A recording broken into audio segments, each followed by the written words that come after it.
If you've joined the stream, I am trying to adjust something here with scenes I've never noticed before, so that's why I haven't actually started doing anything useful yet. I only just realized that I can transition between them. I never really figured out how that works, so what I'm trying to do is set up the second scene to use my workstation and the first one to use the image that I use when I'm taking a break. So just give me a couple seconds or a minute or whatever, and I will get that sorted.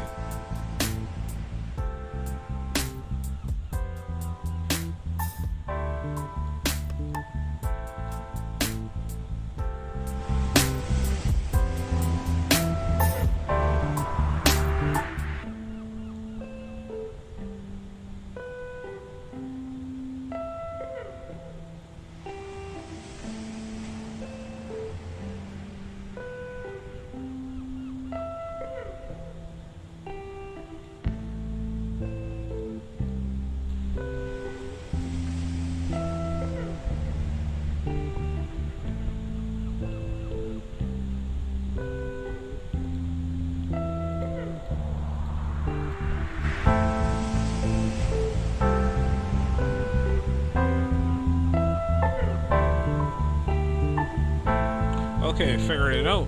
It's ready to go now.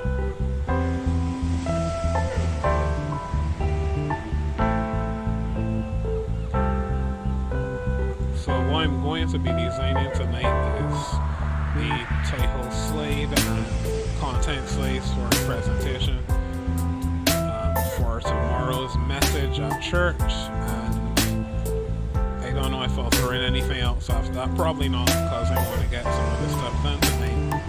So this won't be too long of a stream. I'm going to try to keep it simple and straightforward. So I'm predicting less than an hour. I could be wrong. Forgot to plug in the tablet, so just give me a second.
tablet.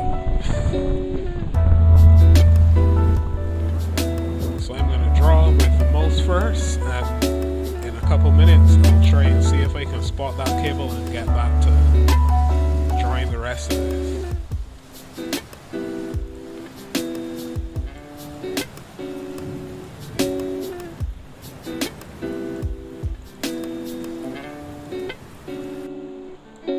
What I'm drawing first is a heart, and I'm going to use 3 circles to create a hit.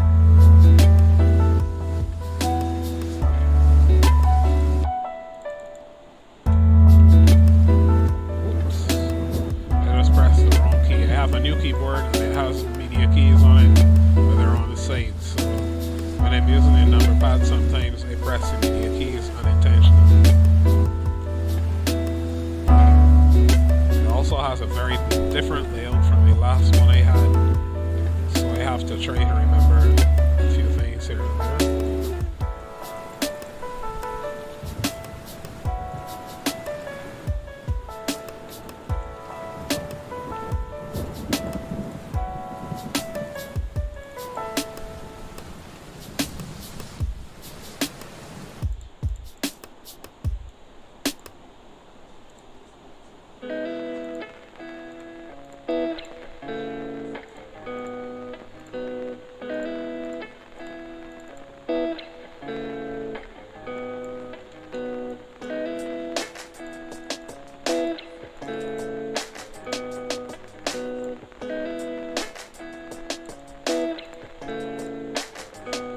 Delete this point and then move these 2 points up.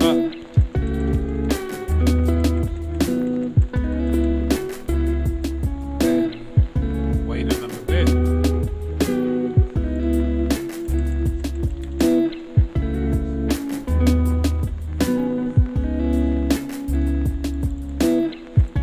Alright, to clean this all up, what I'll do is convert these. Well, I need to ungroup them first. Convert these to pass. Oops, I'm moving a little too fast for my own good. Alright. Now I need to bring object to path and then union. Right, there we go. That gives me what I was looking for. So now I can combine all of these into one. And now I can delete these points and make this the corner. Right, and there we go. That's much better. Much cleaner and everything. Let's move these downward. Okay, well, actually what I need to do here is insert some extra points so I can move these around a little bit. Oops. Gets a little tricky sometimes.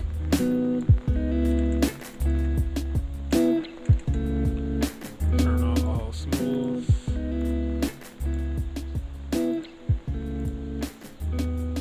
I probably, you know what, let me just leave this as I had it originally, because I think it probably is better like this. Yeah. I forgot to turn on the lock transformation. Right, there we go. I'm gonna put just drop this here for the time being. I need to remember the title of this presentation, by the way, so let me find it.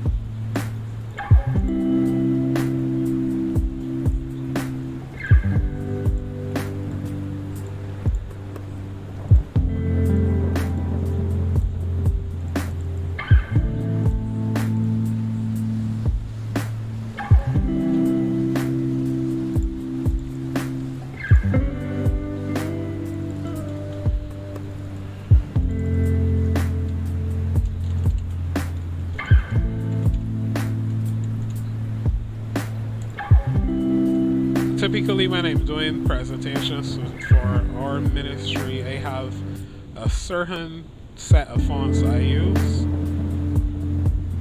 Oh, sorry about that, I didn't look at the chat because I have 3 screens and I forgot to check my laptop screen, which is where I have the chat. Sorry about that. fix it.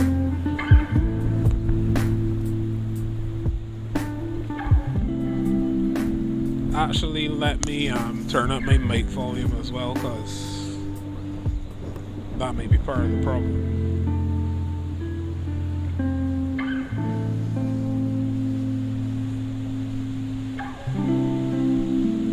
Any better now?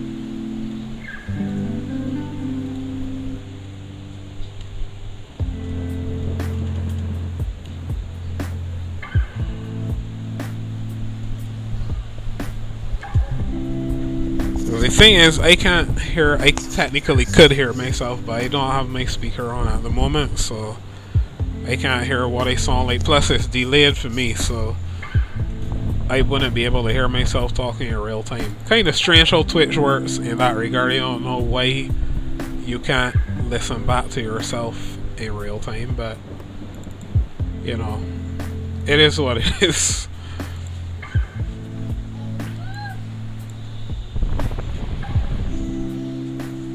Alright, now what I plan to do with this here is to put the heart where heart is, the word heart is, I mean. So I'm gonna space this a bit.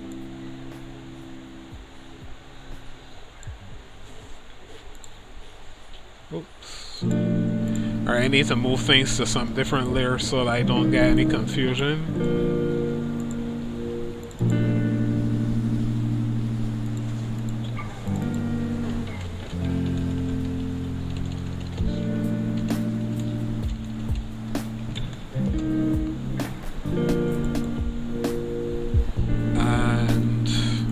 Center these.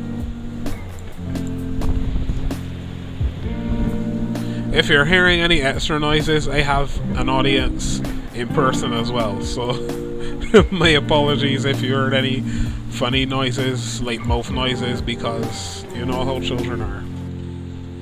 I was once in that position as well, so I can't blame them.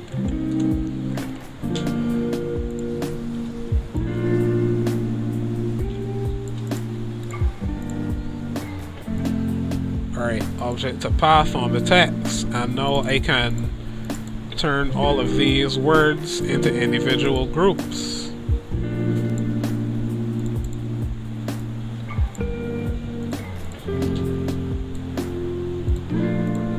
I'm going to move them around a little bit.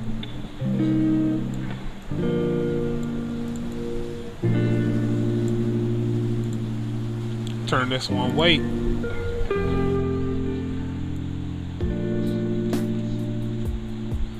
This has a very Valentine's feeling to it, funny enough. Although that wasn't my intention. And it's not going to stay that way either, I plan to change it. Actually, come to think of it, let me delete all of these other words, because I want a different font altogether.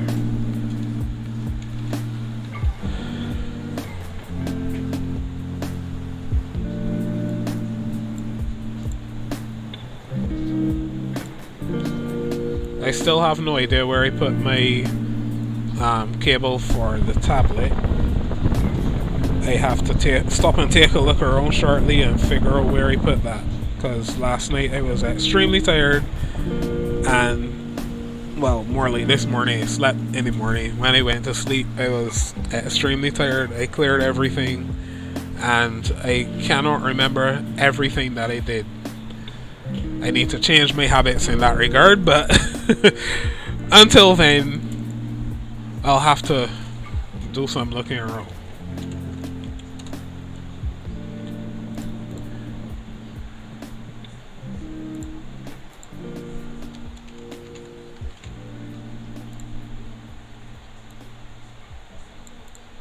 Alright, this is much better now.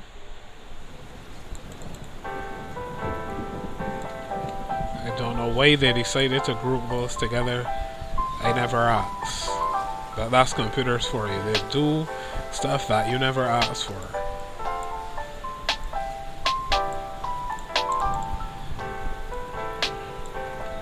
Which worries me a little bit. I'm wondering if computers are getting sentient with all this artificial intelligence stuff.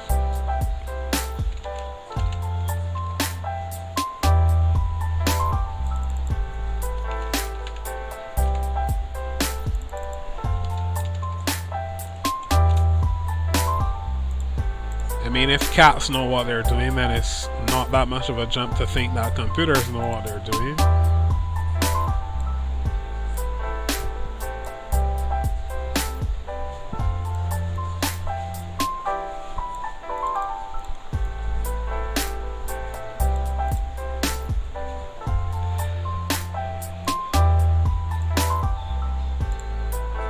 Alright, I'm going to add some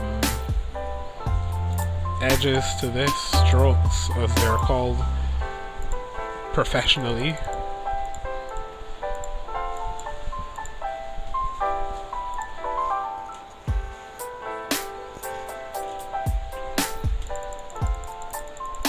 And I'm going to use this not so much as a shadow, but more to give the heart a soft edge.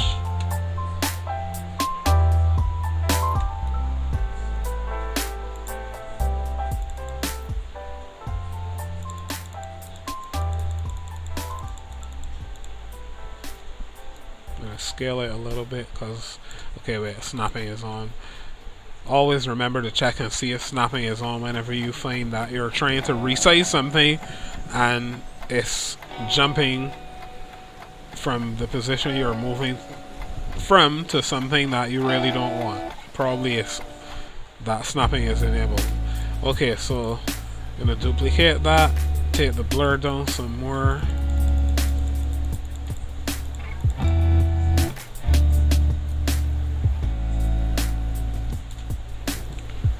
Turn the thickness down as well. Alright, let me turn back on the blur a little bit more there. Duplicate again. Turn on the blur on that. Oops. Press the wrong key.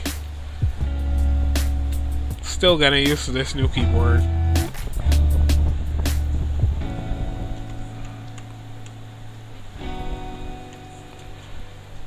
Okay, oops, I did that again.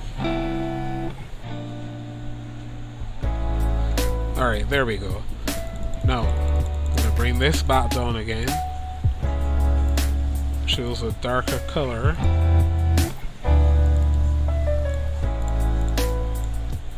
And then put a gradient on and move that gradient around.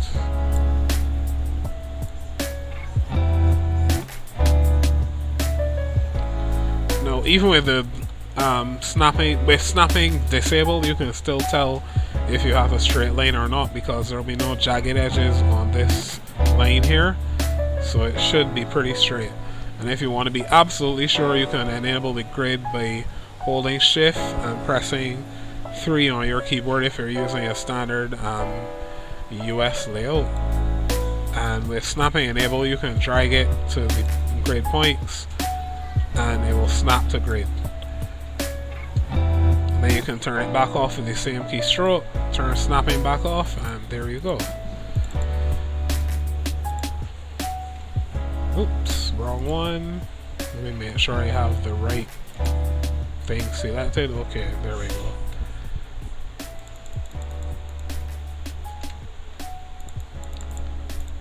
Sometimes to get the effect you want, you have to duplicate objects several times. Choose different amounts of blurring and see how it looks. Alright, that looks pretty good to me.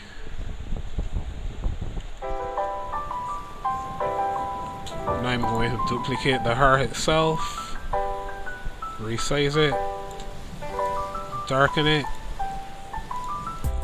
I don't want it to be an exact red. I'm trying to get a more natural color, because if you've ever seen a heart in real life, which I have in a lab, and I've held a heart in my hand as well, not a human heart, thank God. I do not want to hold a human heart in my hand, that is creepy. But I've held a pig's heart in my hand before, and it doesn't look like this.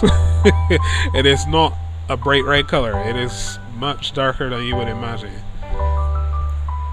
Which is something I often wonder about, where do we get our associations with certain things? So I mean, no, blood is red, but if you actually see blood most of the time, it's not this bright, vibrant color, it's kind of dark, and a heart is pretty dark.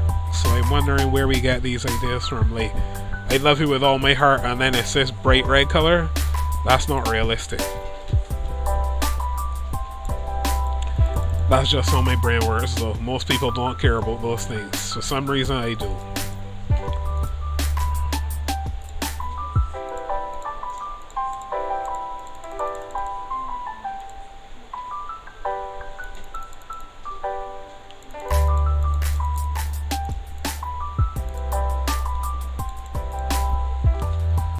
Oops.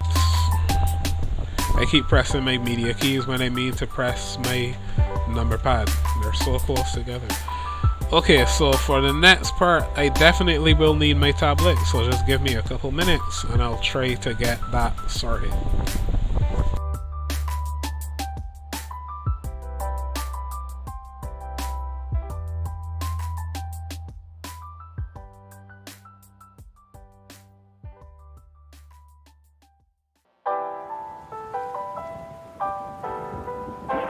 Mission 41D, the first flight of the orbital Discovery, and the shuttle has cleared the tower.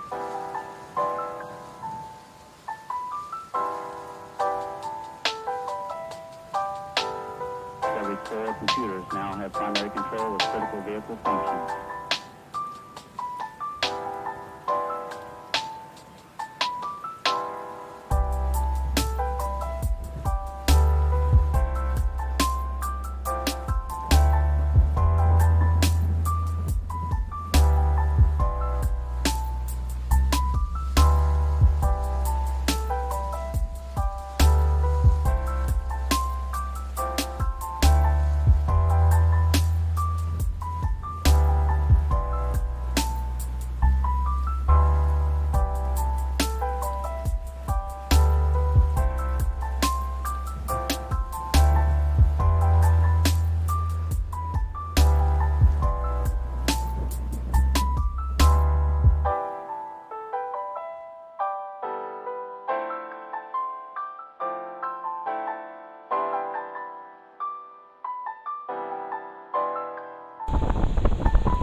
Okay, I'm back, and I did find my cable.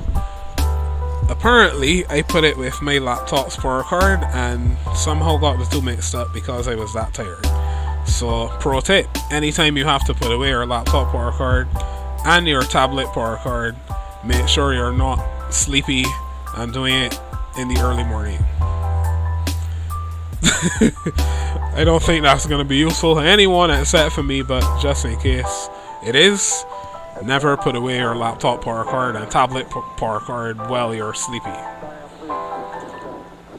Alright, so with that out the way, that nonsense out of the way, I'm going to put some grease on this thing.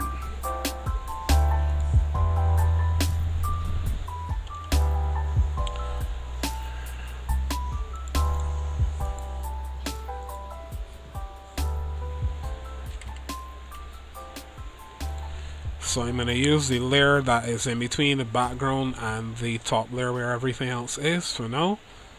And I'm going to draw a basic outline of what I want to add to it. The reason I have it on another layer is so everything is easier to manage. Also because I can hide it if I don't like it, or if I want to recreate it somewhere else, and then remove the rough part of it, basically.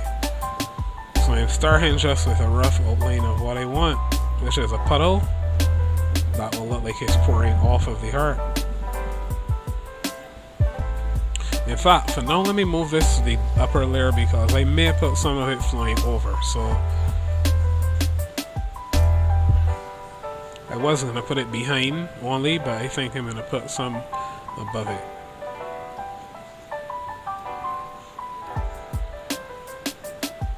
Now these lines are just going to serve as a rough outline. When I'm done, I'm going to use a different brush, if you want to call it a brush, because we're doing calligraphic strokes and technically this is not a brush, but I'm going to use the terminology of painting right now because kind of the same thing.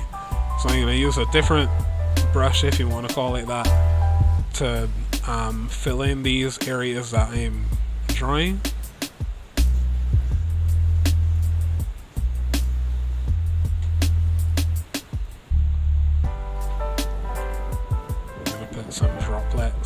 here. Oh, I forgot to turn off mask because, as you can see, my strokes were being delayed, and I don't need that right now. Okay, so got some coming behind here.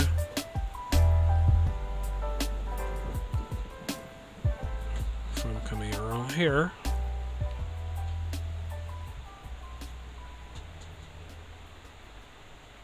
So that's pouring off the sides. Put some droplets down here.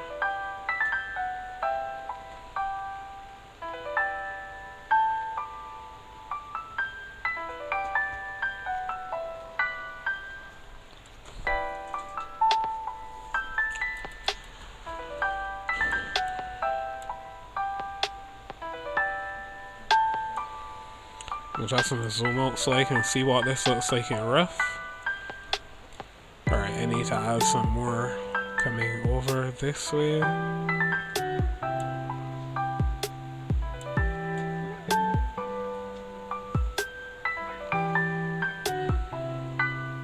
Now on another layer, what I'm going to do, just the idea just crossed my mind, I'm going to add something like a picture. I don't technically need this, but it will more convey the topic, I think, of something pouring.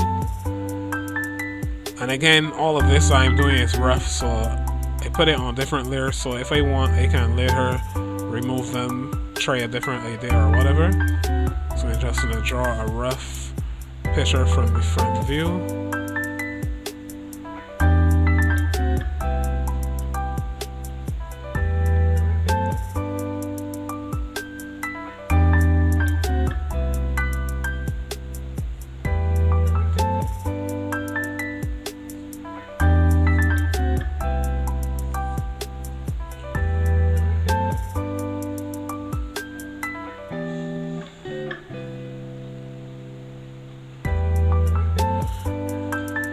That's one option, or I can have it slanted, so I'm going to hide that layer and draw another option because I'm not sure that I like the front view necessarily. So let me see if I can get this from the side.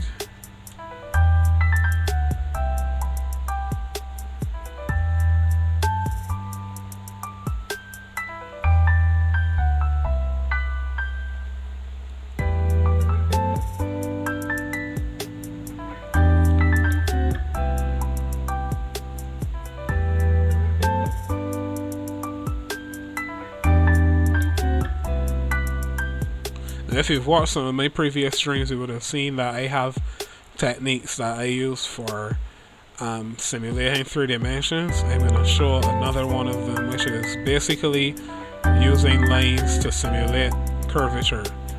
I'm kind of doing these heavier than they really should be, but just to show you where things would go. And the reason you do that is so that you trick your brain into seeing something that's not really there. Because there is no curvature, we're just drawing lines. It's not an actual 3-dimensional object, but you want your brain to think so. So adding curvature or adding lines that flow along the points where curvature occurs and edges occur and all that gives your brain the idea that it's seeing something 3-dimensional.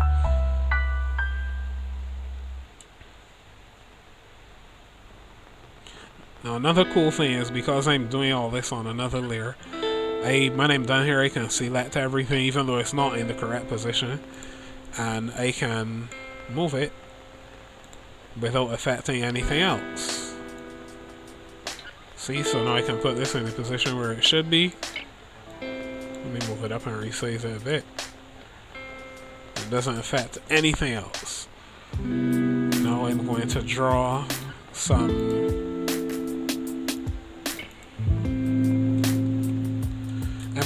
some oil coming from within the picture.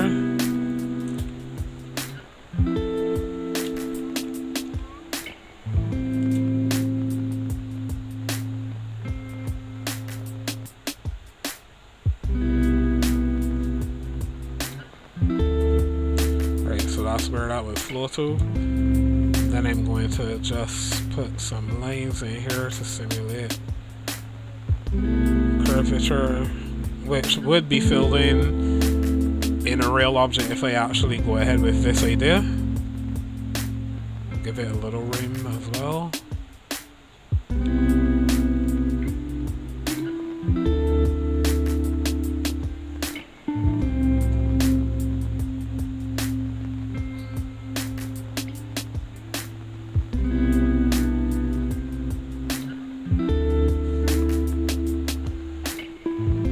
I find my computer is being, well, not my computer, but Inkscape is being a little laggy with these lines, and I'm not sure why.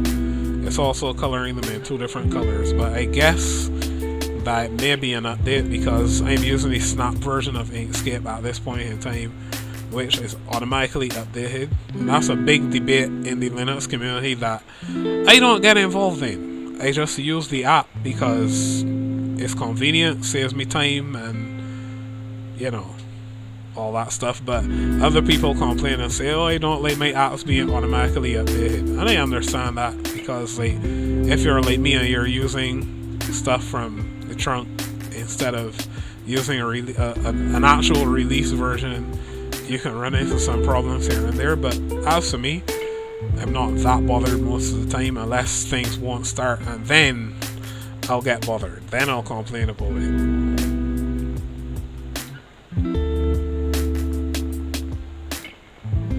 Which just makes me a very bad user, but oh well.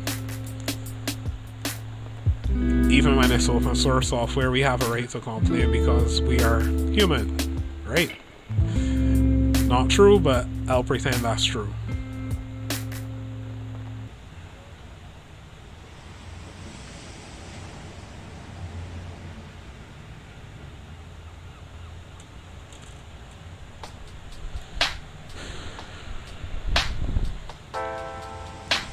Alright, that looks pretty good to me, so I think these words need to move around a bit.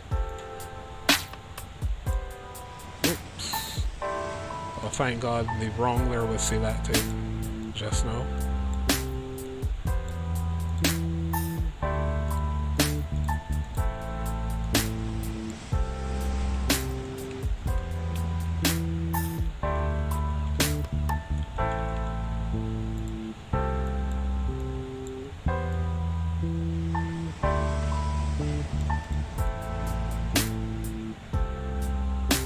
Alright, I'm not quite sure where to put these words, so I'll just put these off to the side and I'll figure that out in a bit. Let me move everything else though, because... wait, where's the heart at? Okay. Let me move everything else because I need them to be more central in the page. I'm going to resize them a little bit. Now I can get to the work of actually building these objects that I just drew. So to do that, I'm going to use some primitives like circles and rectangles, all that, the usual, and I'm going to build objects out of them and create the picture, and then I'm going to create the oil, probably by drawing again, just to fill in some areas.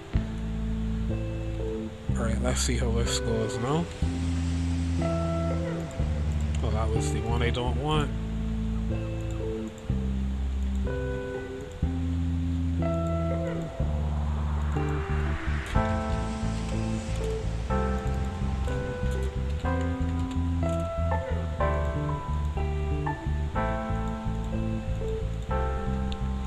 Something's not right here because some of these lines are not in a layer, so I'm gonna have to fix that. I probably didn't have the layer selected when I began to work, and that's what happens. So let me see, this should be picture lines.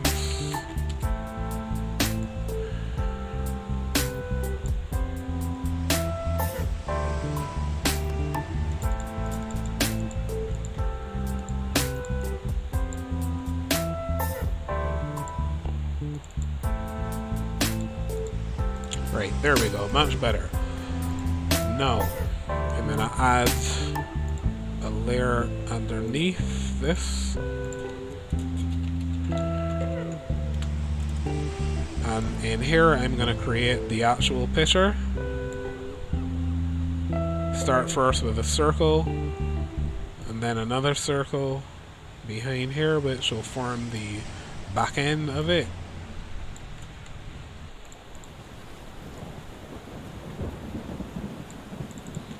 Then we get a rectangle.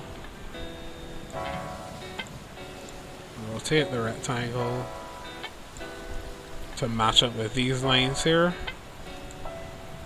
And it doesn't have to be exact. That's not really necessary because we're going to ultimately be reshaping all of this stuff. I'm going to turn it into a path, and then we're going to reshape everything. So I just converted it to a path. Now I'm just going to move these points around. Add another point in between here. Gives me the flexibility to move that down that way.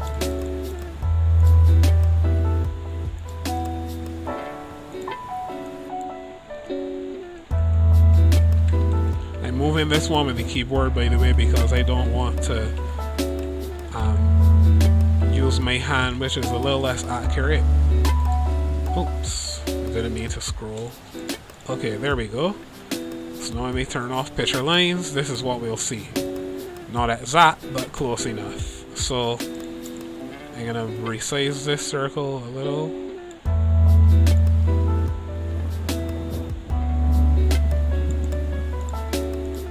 Move this point here. And what you want in essence is for these ends to touch the ends of the circle and the ends of this former rectangle, which is now a path.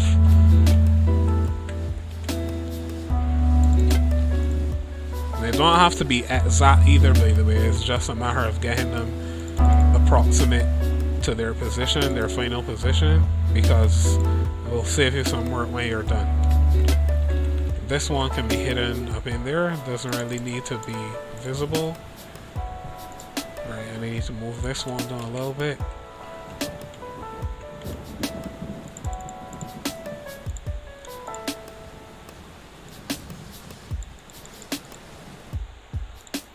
Alright, and this can go behind. Alright, so all of this... Oh, wait, before I do that, let me duplicate this, move it out of the way. And right, now all of these here can be joined into one object. And that gives the rough shape of the picture, as you can see. And then this one can go back on top, because it will form the front of the picture. And now I need another object which will form this little, I'm not sure what you want to call it, nozzle, edge, whatever. So I'm going to add another circle here. Oops. Didn't need to use stroke to path, that's supposed to be. Right, cool, just want to make sure that's still a circle. Alright, so I'm going to turn this into a path, that circle. Then I'm going to resize it a little, well, not resize, but reshape it a little bit.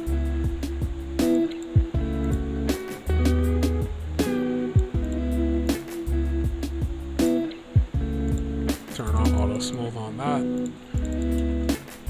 And when I turn off the lines, I have, I guess you could call it the lip of the picture in a rough sense. And now I can combine these two. So I do a union on those. Alright.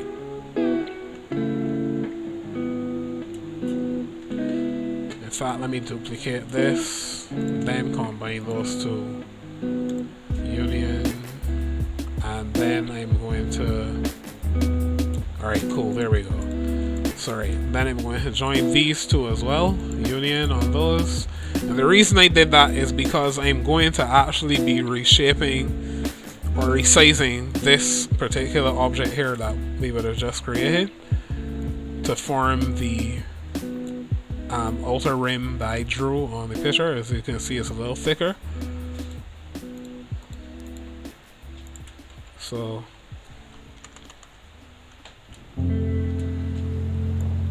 alright, that was duplicated. And then you just resize a little bit.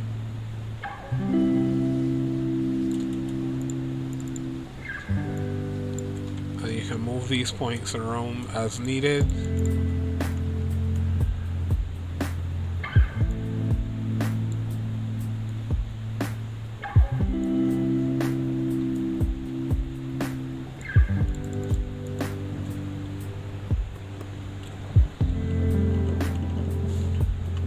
Now I'm going to add another rectangle because I want to add some connectivity between these points here. I didn't really draw them in, but it looks more realistic if I do that. So I'm gonna just, oh wait, wrong layer selected.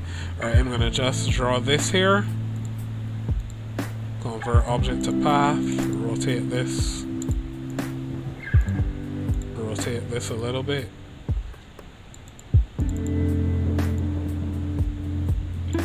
Then just move these points into position where I need them to be. These upper points here don't matter that much because I'm going to be putting this at the back. Alright, so you see how that looks.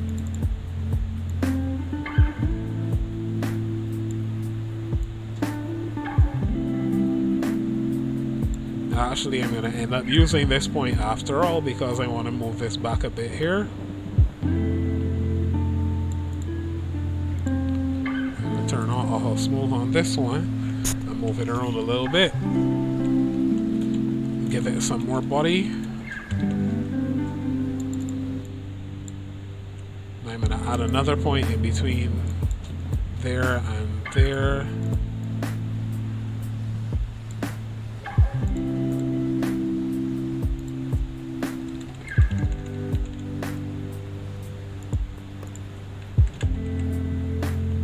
Right, so this allows me to give it some more character.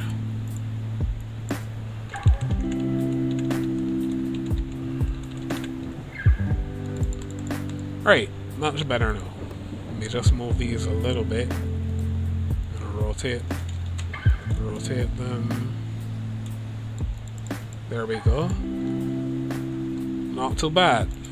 Now these points back here, as you can see, are creating a slight problem because it looks as though our picture has a notch for no reason, so I'm gonna join these two together.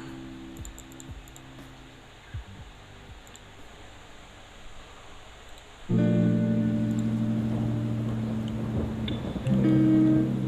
gonna do the same up here. Alright, doesn't look like there are any extra points, it's just this one. Okay, yeah. See what's happening here. This can be deleted altogether. Right, there we go. Just need to adjust this slightly. Do the same thing here in terms of joining these points together. And then I can move this one downward. Right.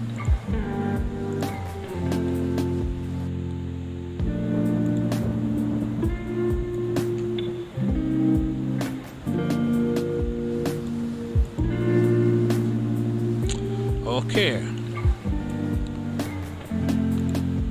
And now to actually make it look like what it really is, because obviously our picture is not supposed to be whatever dull orange yellowish color this is. So I'm gonna use light gray for these parts.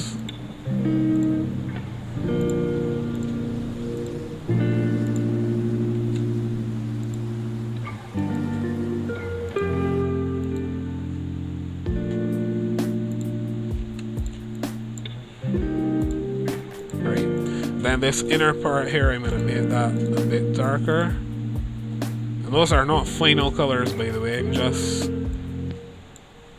giving myself an idea of the base color that I'm going to work with on those.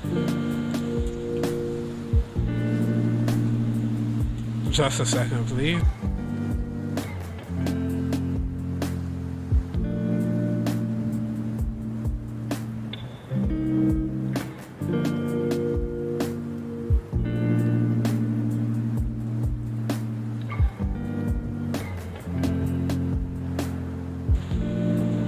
Okay, I'm back. Where was I? Alright. This point here I think needs to be curved a little more, so I'm gonna make it all smooth and move it.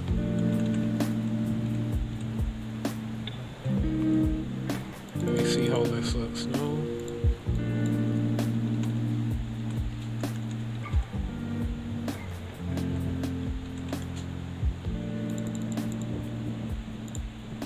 Not quite perfect in my eyes.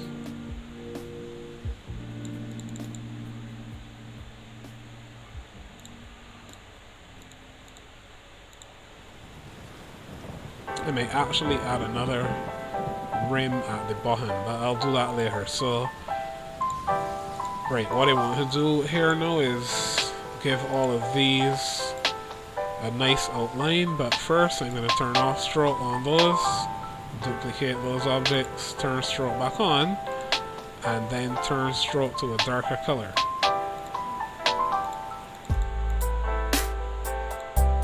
Then I'm going to blur those objects.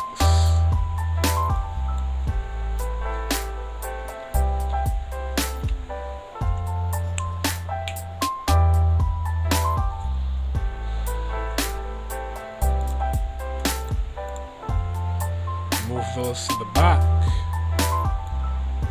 Turn the opacity down. Not turning it completely invisible, just turning it down a little bit, because these outlines are really just to give us a nice edge, a nice finish.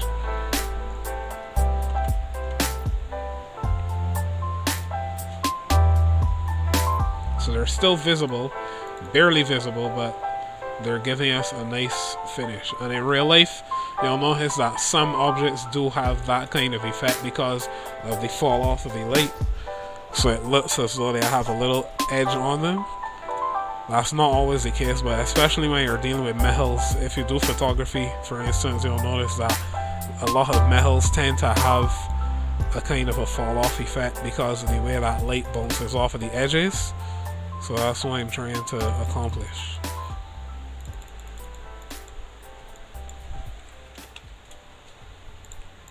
And then this object here, I'm going to change the color to a gradient and move the gradient around a little bit. Now, because this is supposed to be a hollow object, the end of the gradient that goes up inside should be darker. Obviously not too dark.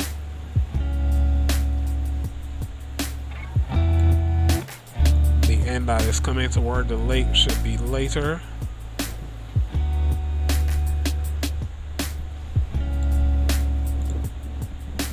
Then what I'm going to do is duplicate this, resize it, make it a more uniform color.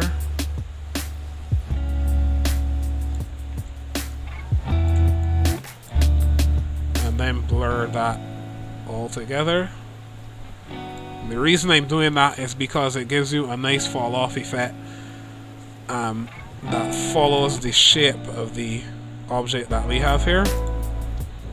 I can do something similar down here. Even though I'm going to be covering this, I still want there to be a nice shadow behind the oil that's coming out.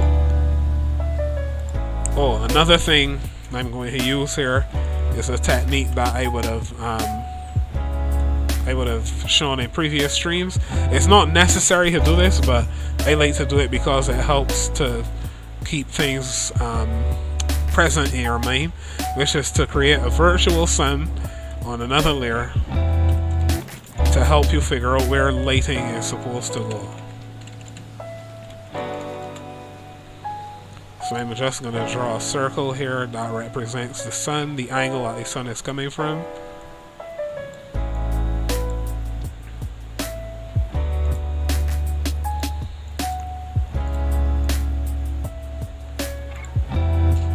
Again, just a reminder, this is absolutely not necessary, but if you find that you are the kind of person who easily forgets a detail like this, it can be very useful and helpful to create something like this, a virtual sun or light or whatever, so that when you're doing a 3D effect in a 2D space, that you keep it in mind that this is where your lighting is coming from. If you're working in an actual 3D program, you don't have to do that because obviously lighting is taken care of for you once you add light.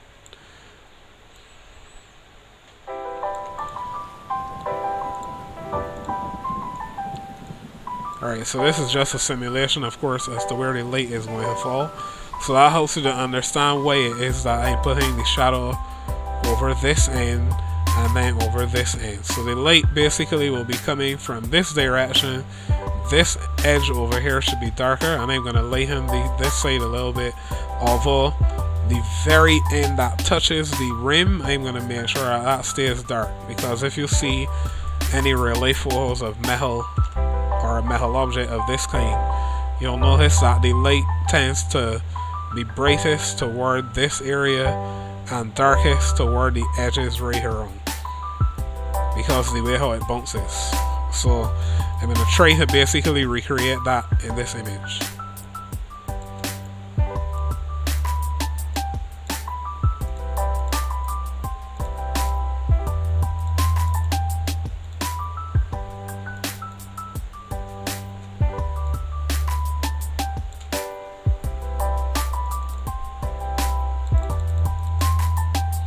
Let me actually convert this to a path so that I can move these around.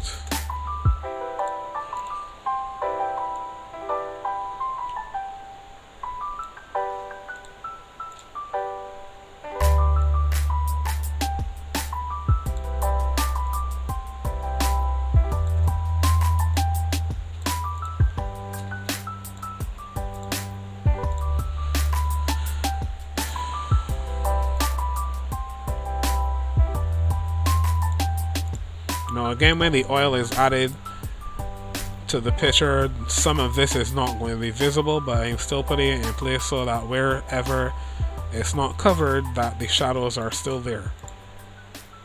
I'm going to do, oops, keep pressing the wrong key. This keyboard is a little strange, takes a little bit of getting used to, but it's a nice keyboard.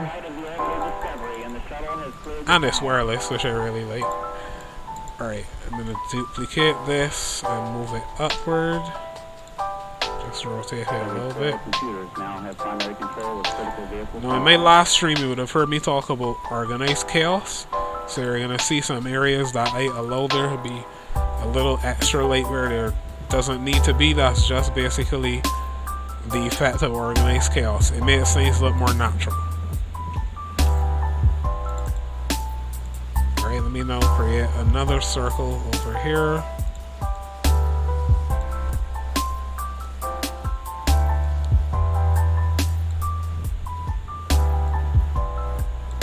Then duplicate this circle. Let me make sure. Okay, I accidentally added an extra one. Okay, this circle now I'm going to use to cut the other one. So I'm going to put it around there.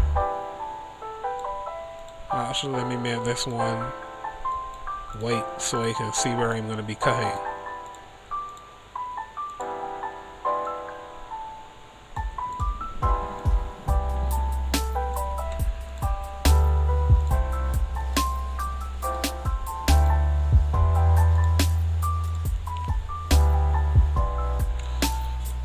If you're wondering what these are for, this circle here is going to cut the other one into a kind of a very thin crescent shape. And then I'm going to use the crescent to give a lighter edge to this area over here without completely darkening the very corners.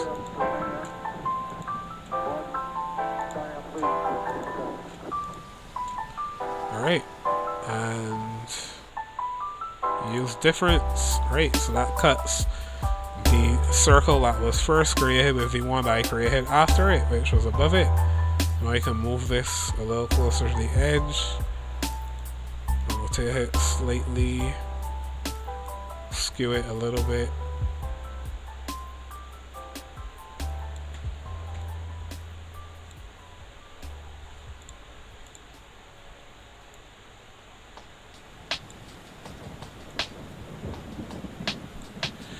And now we go to color, fill and stroke, and we're gonna blur it.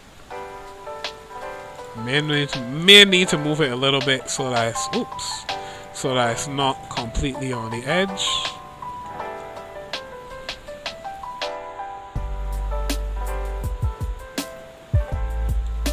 Right, so that gives us a nice fall off. So that this side here is a little lighter, and the very edge is dark. And then I'm going to add another circle over here. Convert this to a path. Add a point. Make these all smooth.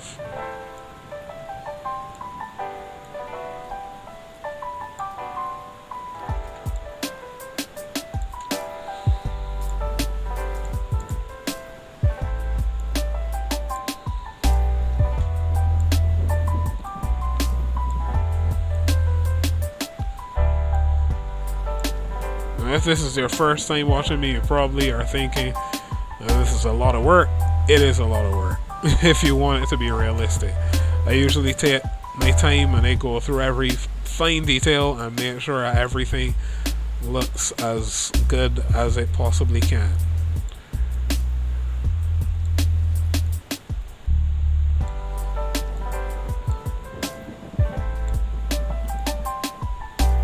Okay, now this, I'm going to darken.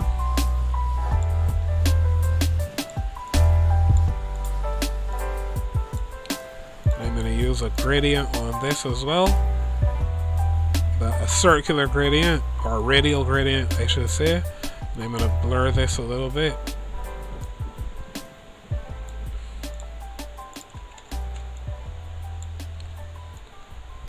And I'm going to duplicate it and reuse it in different areas to help me to get the shading as I want it.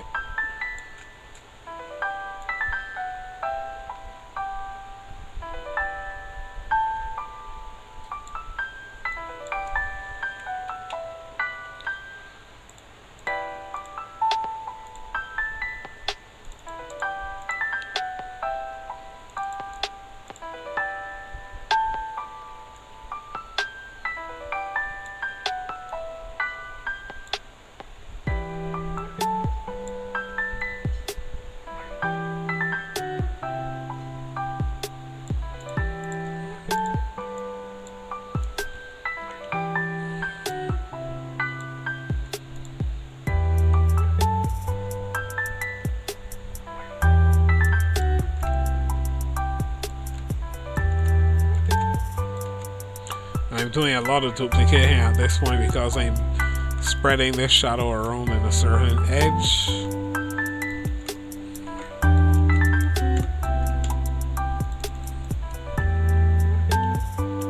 Now if you zoom out, it should begin to look a little bit more like a hollowed out object. It's not perfect, obviously, because it can be kind of hard to get certain things done accurately, but it's looking a little more realistic.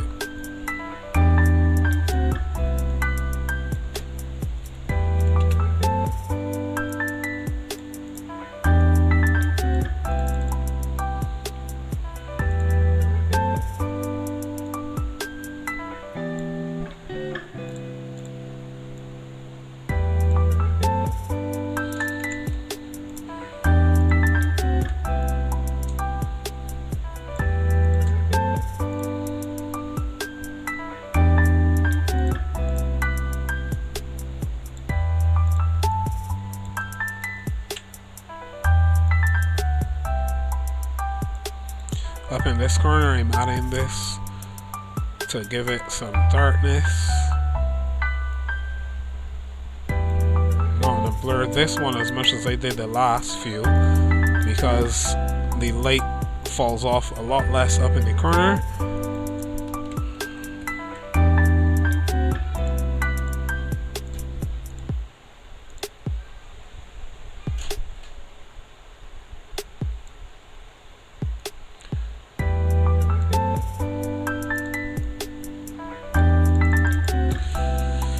Okay, now I'm going to add the oil to this. Well, before I do that, let me just add one more detail over here at the bottom.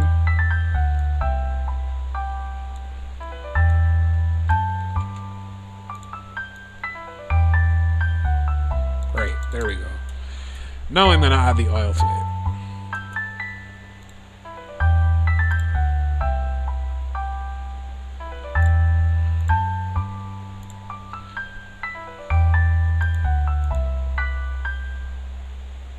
Let me move something here just a second. Sticking out to the side, and it doesn't need to be. You don't want any stray shadows showing up anywhere. Okay, so next is the oil, as I said, so I'm going to add a new layer. And for this one, I'm actually going to draw it into place because it's easier to do that than it is to wrestle with a bunch of points. So I'm going back to the tablet again, and I'm going to draw these into position. Turn back on the picture lines. Get the right color. Well, let me not go with that yellow. I'm going to go with a darker yellow than that. Alright.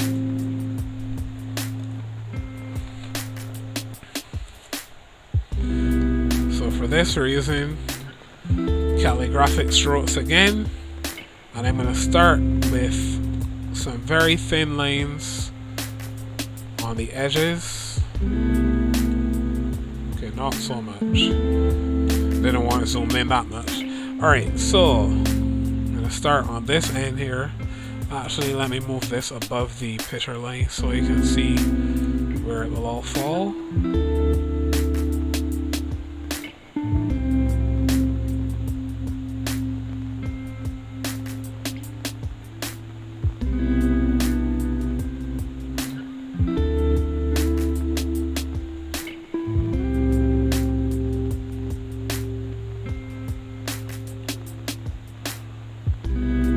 Don't worry so much about the gaps that appear because those will be filled in later on.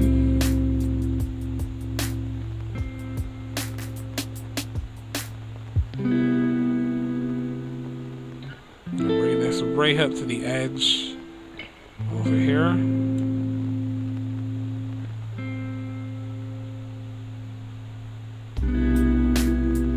The cool thing is, adding the oil will actually help the picture a lot more realistic because it increases the trick in your brain that there is a 3D space when there isn't. That's one of the tricks of the trade tool that you can learn to use. Trick your brain into seeing 3D by having objects interact with one another.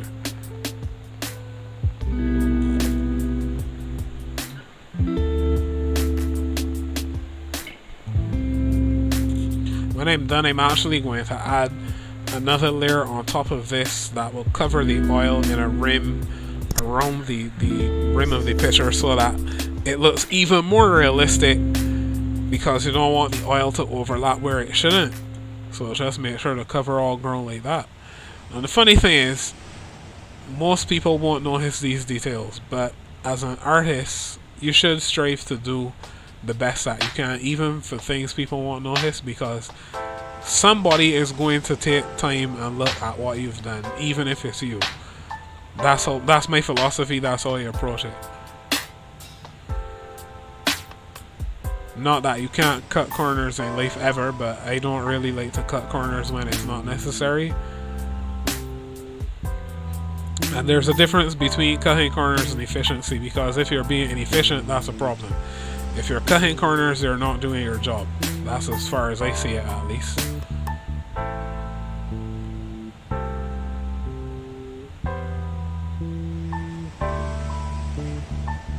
Right now, as it comes to the edge here, in the lip of the picture, I'm going to spread it out a bit, because if it were coming through a real picture, it would do the same thing.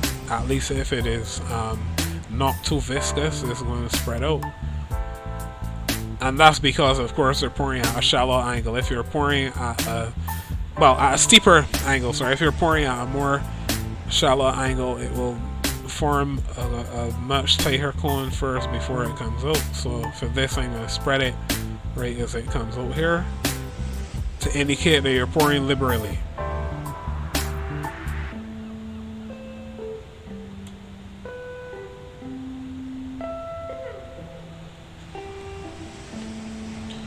Okay, now I've got those lines in place. I'm going to increase the size of the brush, and I am going to then begin to fill in these areas. Alright, well, let me turn off this thing here. And thinning, because I don't need thinning right now, I just need to fill it. Right, there we go. Nice big strokes.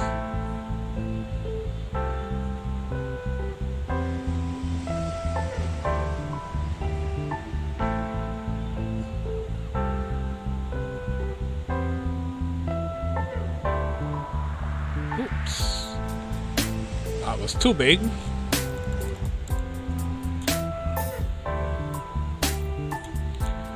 I'm being a little less careful here because I am working within the lanes and I can just freely color wherever I need to.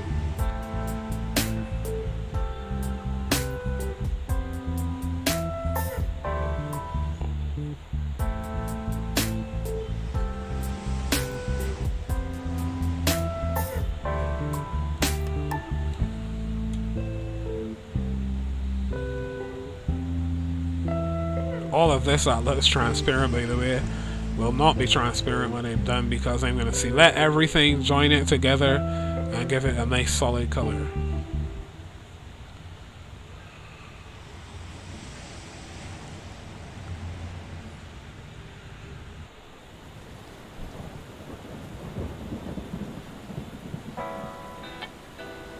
Alright, time to change this music because I am getting bored with the music. I want something a little more interesting.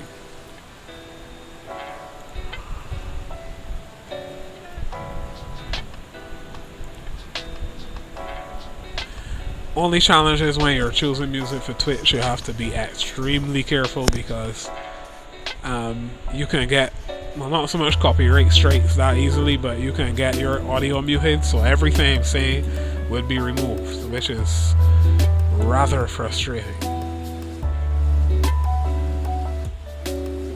I mean, I get why they do it, but still, it is frustrating. Alright, I found some new music, so I'm going to switch.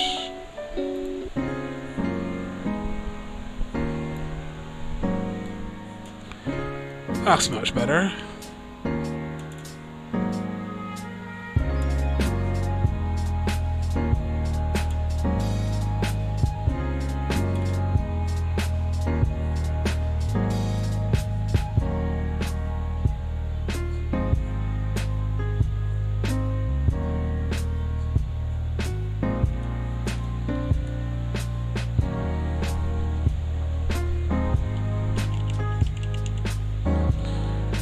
If I turn off those picture lines, you should begin to see how this looks. See how it's beginning to look a little bit more realistic, as I said, because now everything is interacting. Instead of just being a picture with nothing going on, it has some interaction happening and makes it look as though it's the real deal.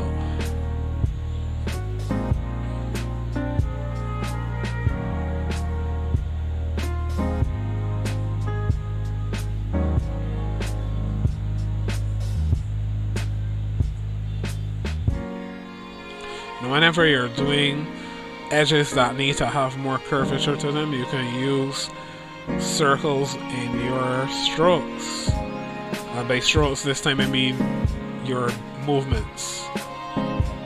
And that usually gives you more rounded edges on the outside, or sometimes even feathered edges, as opposed to if I move up and down like this, because it'll give you jagged edges most of the time. Also, doing it in circles tends to fill everything a little more evenly, so that's why I'm using circles around here. As we come down to these thinner points, you want to keep things tighter.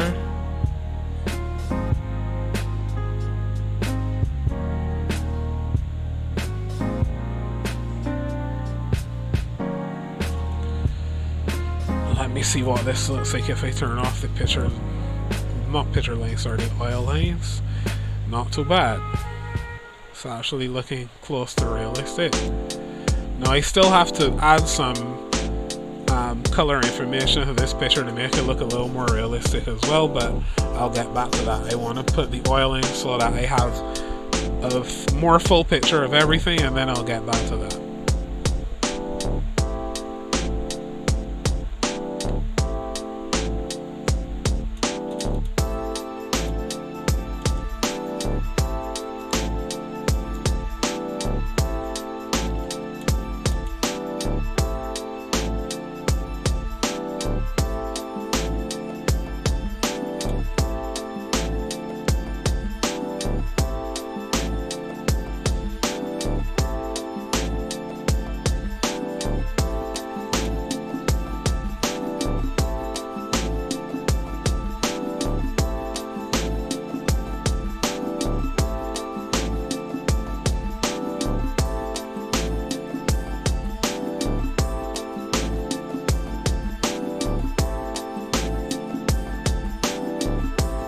Another reason why you want feathered edges is because when I combine everything together, I can then use Simplify in Inkscape, and that will join certain points together or remove certain points. And those feathered edges will give you a smoother result than if you have more jagged edges. So that's why I'm trying to feather the edges of the oil before I move on any further.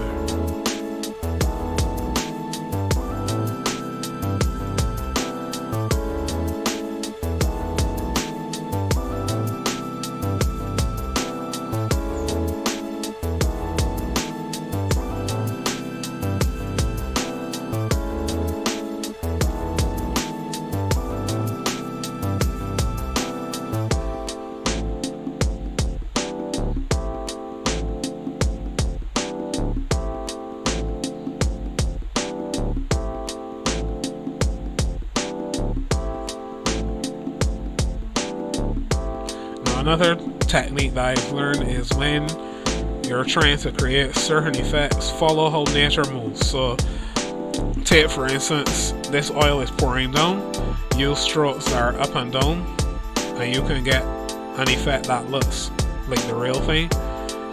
Of course, it doesn't matter that much in this case, but it's still a wise thing to follow. Like if you're drawing here, you can use strokes that are like, you know, quick like that. And if you are drawing, like say scales for instance, you can do quick curves like that. Different things like that I've come to find help to give you more realistic results.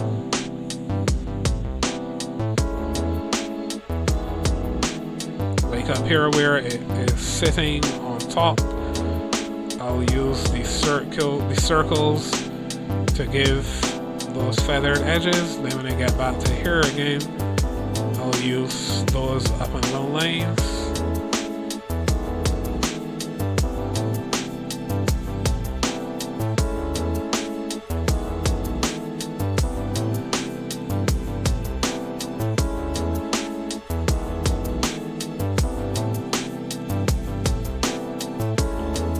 Now, even if I weren't joining everything together, you can see how this would still give a good effect overall.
If you're wondering if this gets tiring, yes, it does.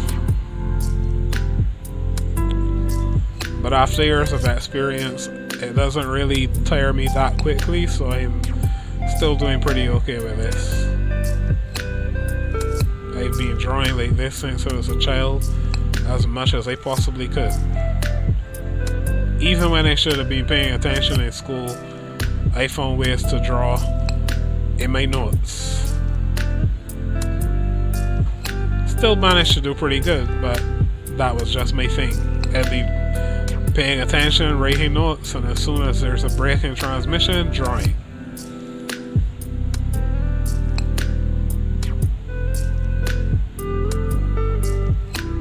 Don't know where I made up for it by reading encyclopedias all day, and when the internet came around, going on the internet all day reading whatever I could find. So yeah, I'm still good, but this has been my life, so my muscles are accustomed to it.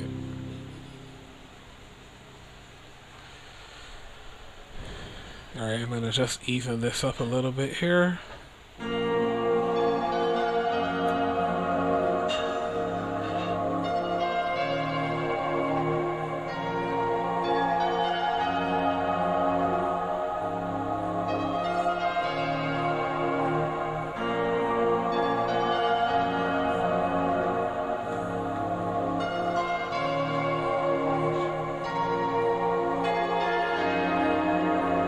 Just slowing my strokes down a little bit to get this thicker.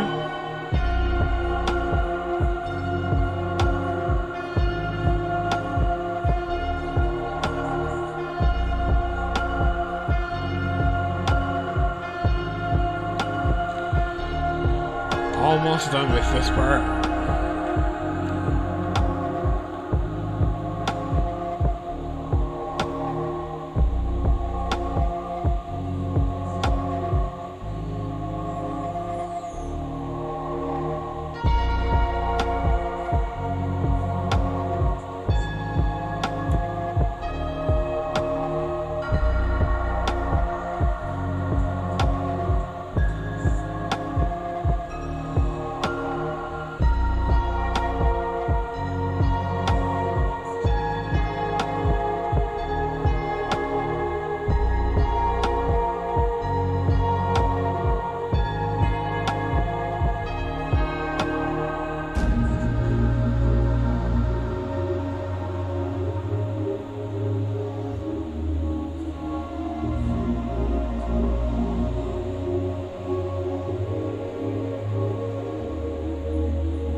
Seeing as there's some that goes behind, I'm going to add another layer behind everything, and I'm going to add some behind there as well. And I'm going to get to that shortly.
stream is going longer than I originally planned, but then you can't really always predict what a design without any real plan to it is gonna take.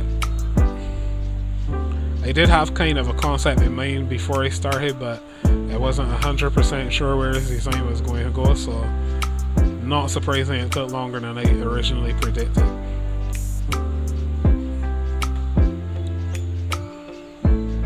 You would think though that after so many years I would be able to tell you accurately how long it will take me to do something, but it always changes, so I can't always be sure.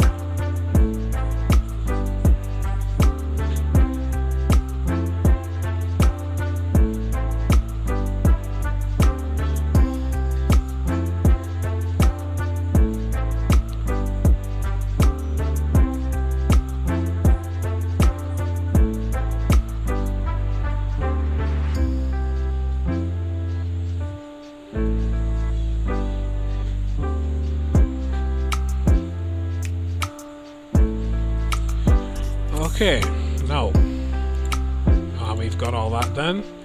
Looking nice. Oops. I forgot I had that lock. Just checking to see if there are any areas that may need some extra filling in. Well, technically I can leave this like this and it gives you a nice oil painting effect. In fact, no, I mentioned it. I'm going to duplicate this layer and I'm going to leave the original layer as is, and then I'm going to select everything here in this new layer and do a union so that all becomes one object. It's going to take a little, alright, it took a minute. Good. So right, that's all one object, and now I can play with this, if you will, which is I can change the color and blurring and stuff like that, and it will even look a little more realistic than it did before. Looks like oil with some transparency to it, or translucency I should say.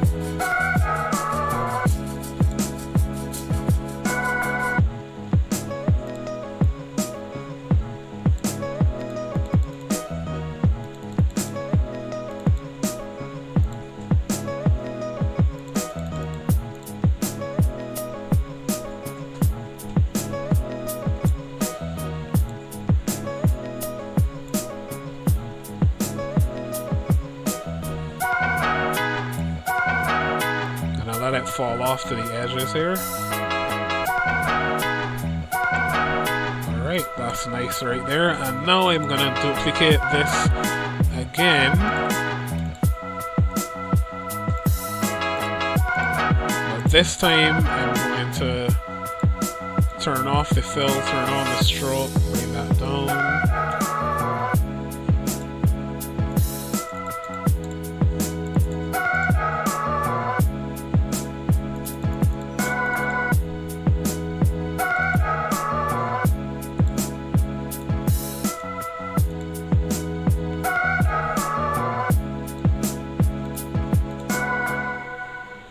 Right, so that gives you a nice translucent edge to the oil, like real life oil.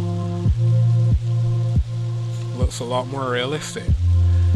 Now on the layer in between these two, which would be the one with the just stroke and the one with the one that wasn't combined, I'm gonna go to, well actually I don't need to go to points, point selection. I can just select it and simplify. That removes some of the jaggedness of it. Then I'm going to come back to this layer,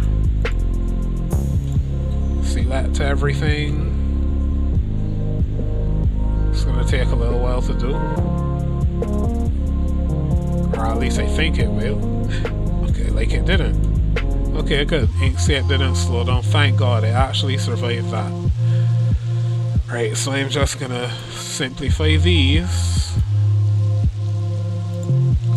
Then duplicate. And blur.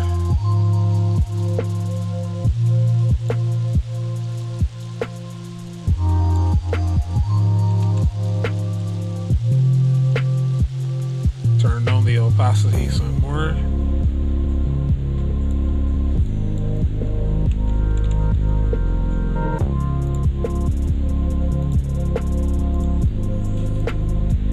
Let me see if layer effects give me any good results with this.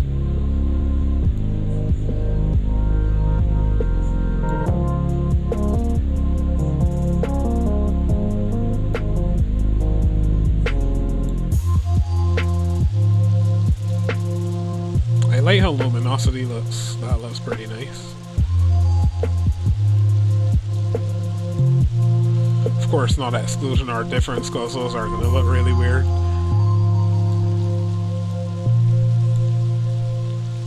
Color dodge gives a nice glow effect to it. I like that, actually.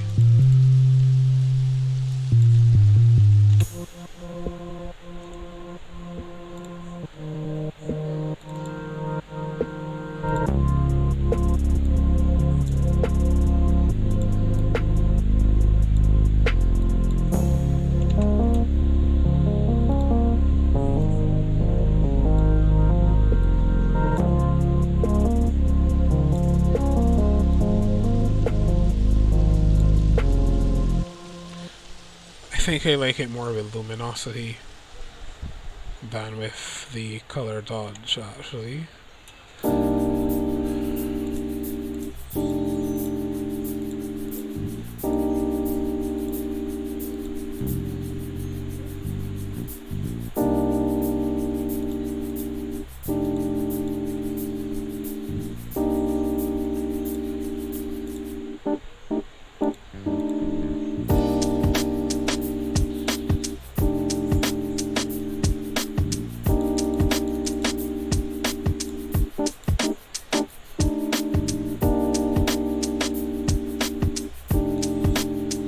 Okay, not bad.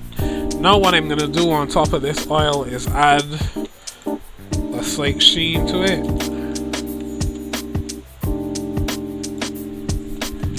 Absolutely not necessary, but my perfectionist ways will not let me rest until I have found every detail that I can make look good.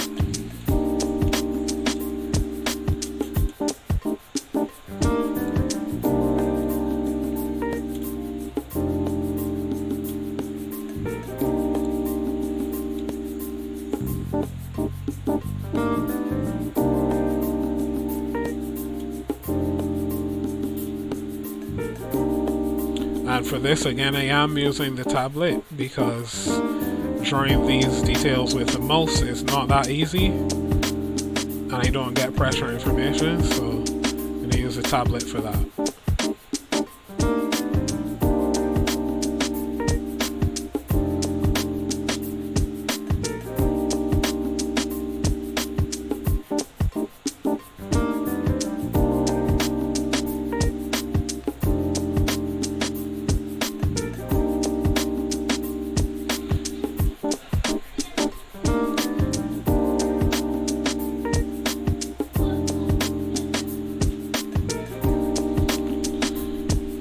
These don't have to be perfect, and they're not going to stay as they are, by the way. Looks like there's a bunch of paper pouring out over the oil, but that's not what it's going to look like in the end. So turn off the stroke, bring the opacity down.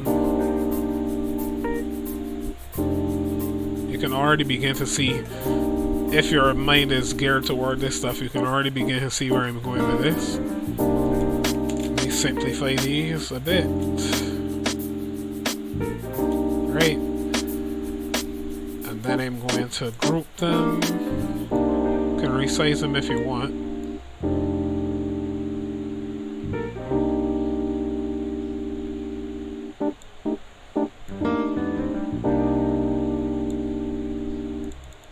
And you can blur the whole thing so that it blends into the background.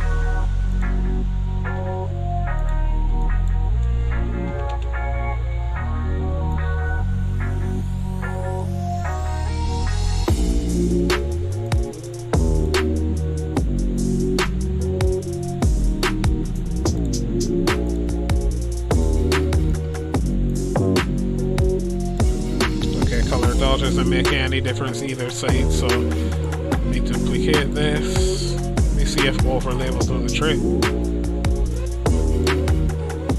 It's not really making much difference there either. Either way, still gonna duplicate and leave that there. Gives you a nice effect of the unevenness of the oil, but also gives it a sheen as if the light were actually refracting and reflecting both inside and on the surface. Right, so that looks nice there. And now on top of this, I'm going to add the rim that I talked about earlier. I'm going to call this rim guard.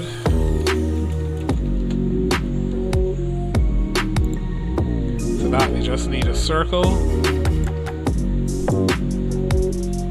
Make this red so I can actually see where it goes.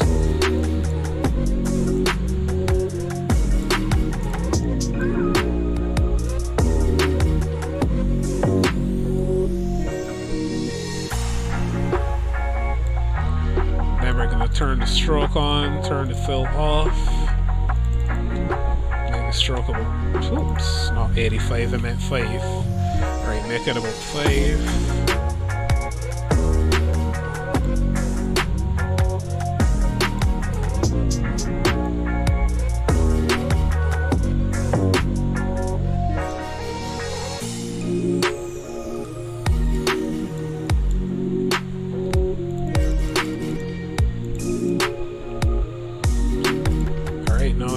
This a gradient, turn the grid on, turn snapping on.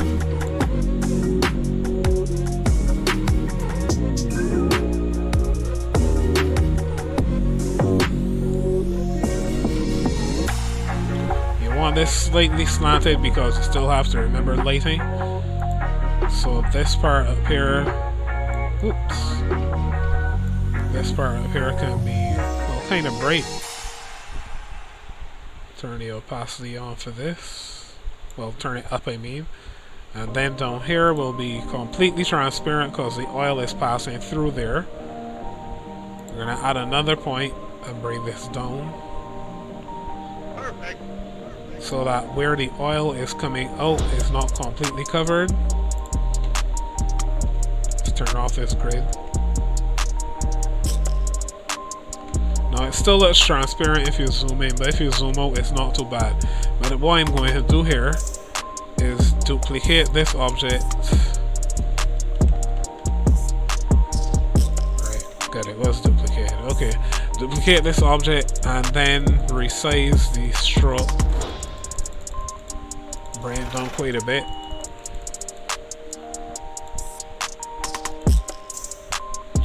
Then we're going to blur it so that it blends in.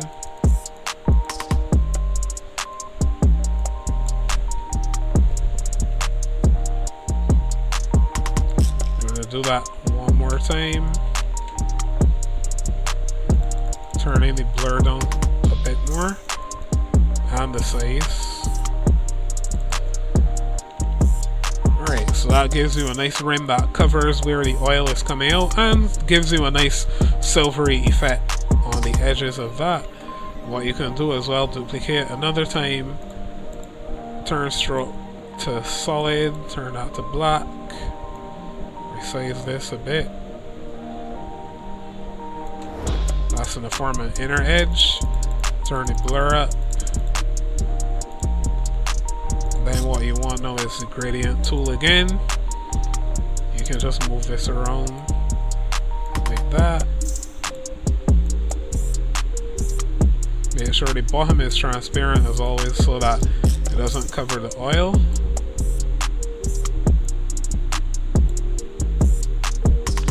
And now you have a nice fall off of that edge.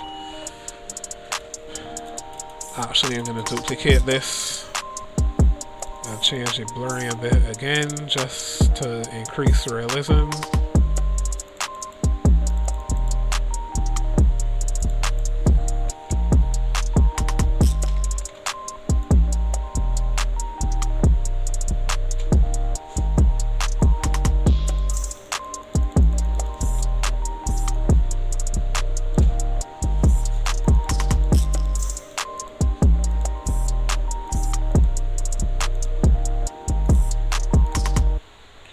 Okay, that looks pretty good there. And now we're gonna make the picture look realistic. Put some oil behind the heart, which I don't need to work too hard on. That should be easy. And fill in the rest of the components, and this will be that. Okay, so where was I? This. Oops. Alright. Just need to know what I need to do next. And what I can remove now. Alright, virtual sun can go. Oh, I forgot to add the handle to the picture. That's easy to do. So, alright, let me turn that back off for now. Picture handle.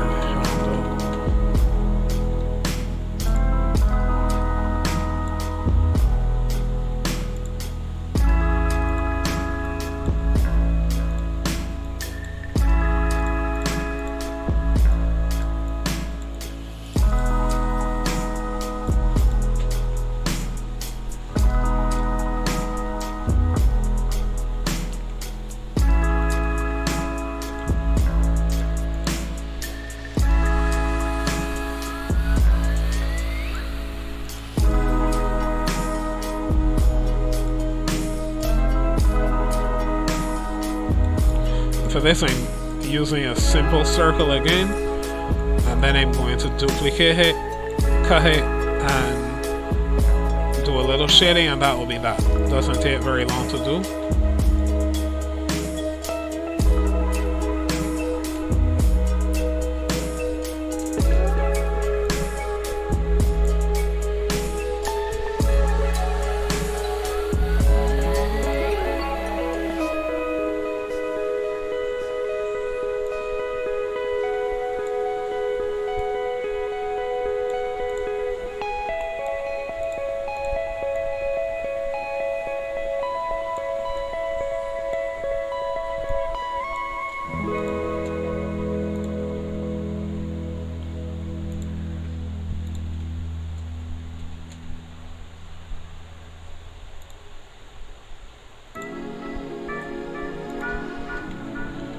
With the lines on, I missed a little detail there, so let me turn those off just to make sure I get this exactly right. I need some more space over there. Okay.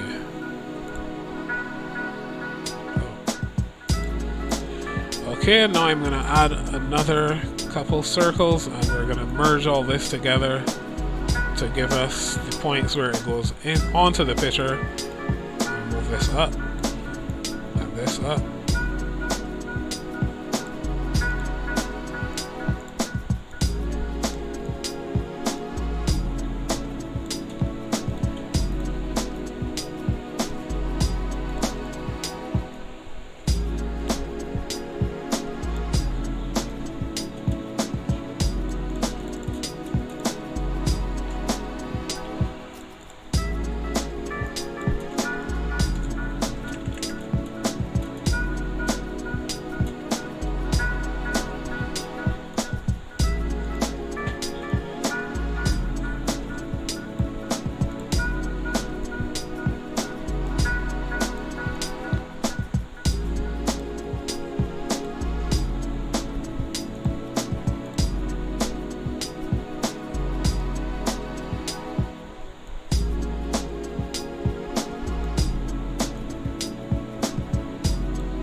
Much more like it. Okay, no.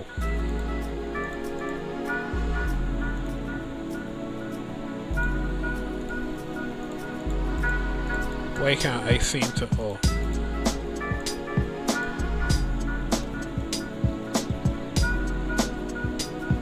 Did I just... I don't know how this got moved into there. It's not supposed to be underneath that layer. So let me just move that back out. Right, now I can edit again. And I'm going to just move this point out of the way, and this point over here out of the way, because I'm about to merge all this stuff together.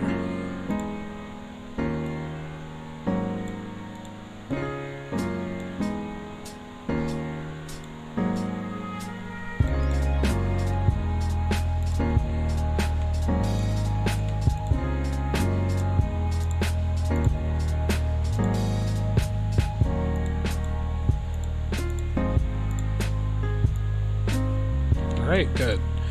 Now these here can go below.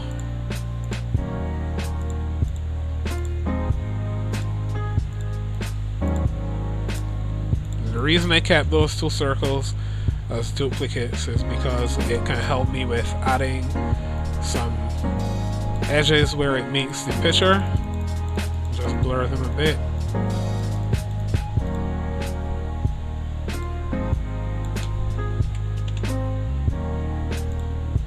To each one I'm going to add a gradient.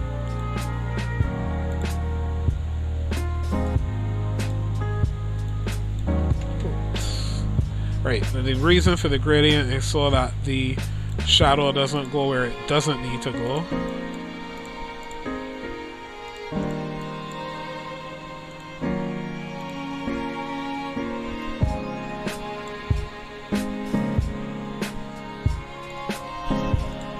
Now for this object,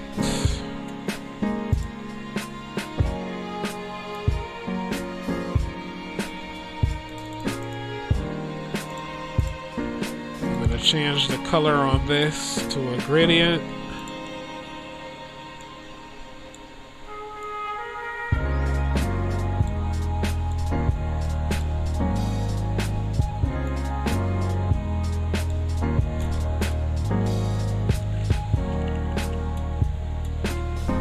Should I make the top darker or the bottom darker? Well, the bottom ain't gonna make it a little bit darker, and then the top can be a little more silvery.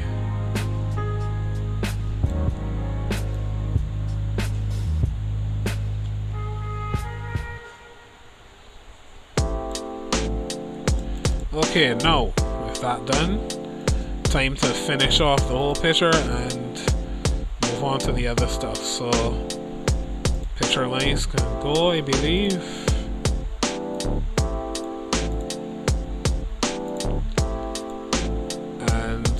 Add this here to give me, as I said, I want to add a rim at the bottom of it.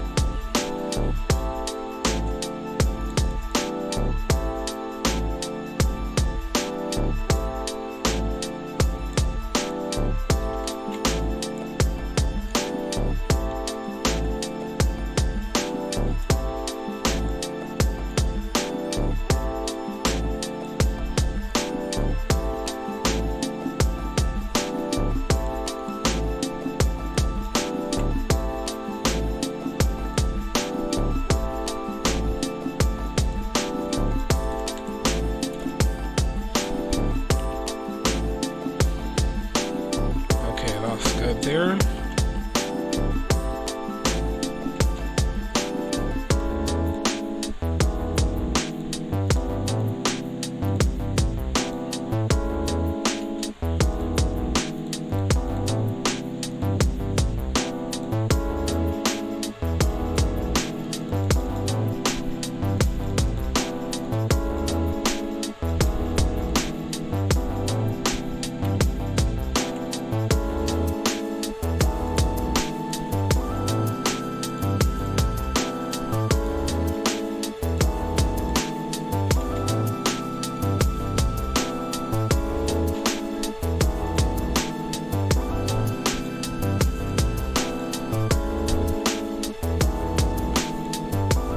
Actually, you know what? I'm going to just leave this as a dark circle, resize this, and then blur to give a fall off.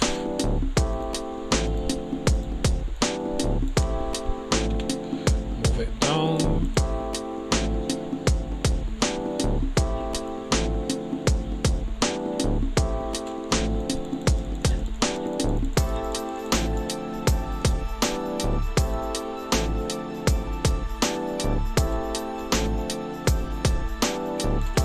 Good, nice shadow on that. And now for some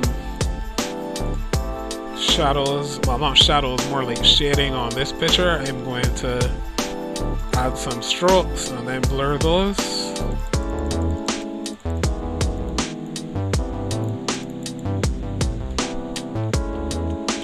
Back to the tablet again. This will make life much easier than when I used to use the mouse to do this.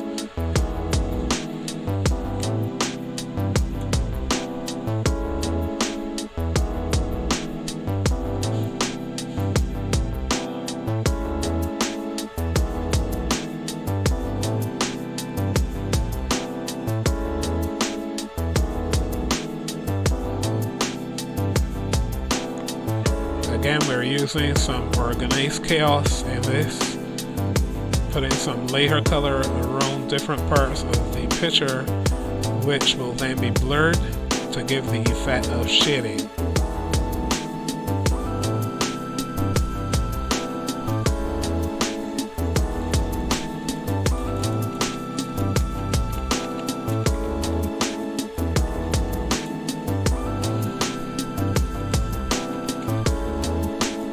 So you turn stroke off on those, made them somewhat translucent, blur. Too much because you still want to be able to actually see that there's some difference.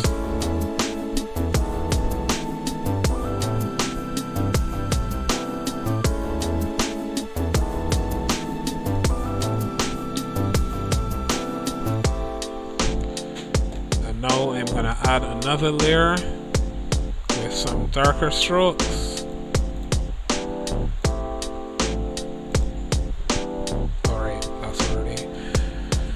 Good.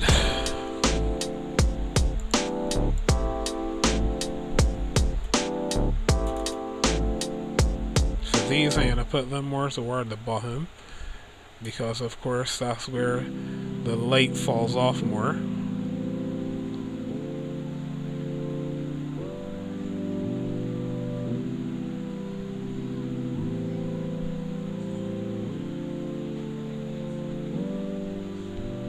Curve it slightly upward. Let me make this thinner though.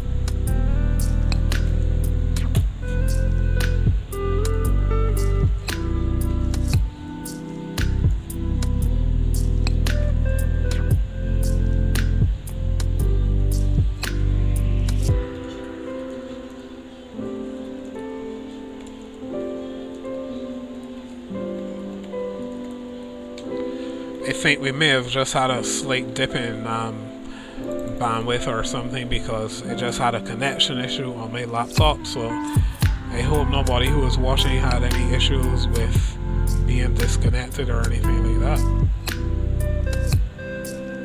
Anyway, I'm soon done. They look like I have a lot more to go, but I'm actually very soon done here. So just gonna add some thin strokes to give the effect of randomness.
Right, so that gives it a more robust look. And then from here, I can check and see if my layer modes will have any effect that I want.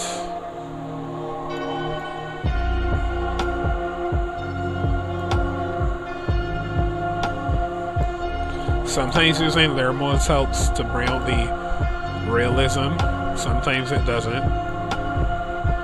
You don't have to know what they do. I have a rough idea of what they do, but you don't have to know what they do on a mathematical level to get it right. I've read a number of articles that tell you how, oh, if you know how they do this and you know they do that, you'll be able to do better at this and better at that. And it is true to an extent, but you don't have to know every single detail. Just know what result you're getting. That's the point that matters.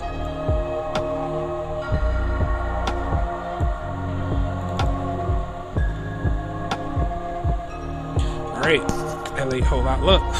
So the handle is next. I'm just gonna add some shade to this. And for that I don't need to do too much because it's already being shaded.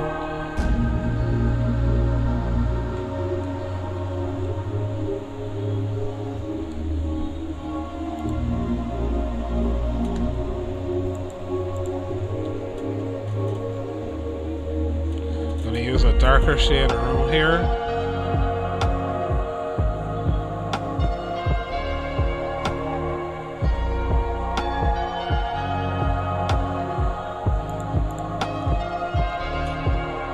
And around these edges down here where the light would fall off.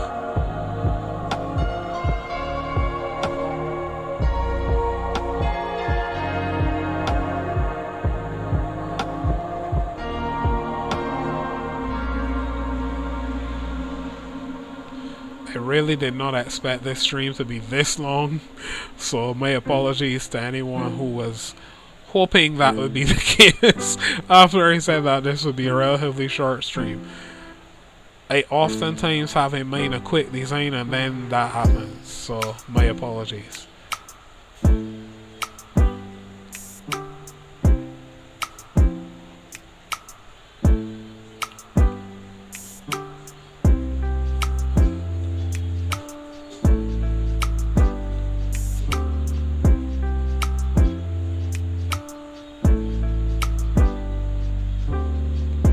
The reason I'm adding these darker areas here is to help with realism by making it seem as though the light is falling off in a circular fashion around the parts where it attaches to the picture. So that's what I'm trying to do with this. I'm actually going to cheat and use this on the bottom piece as well.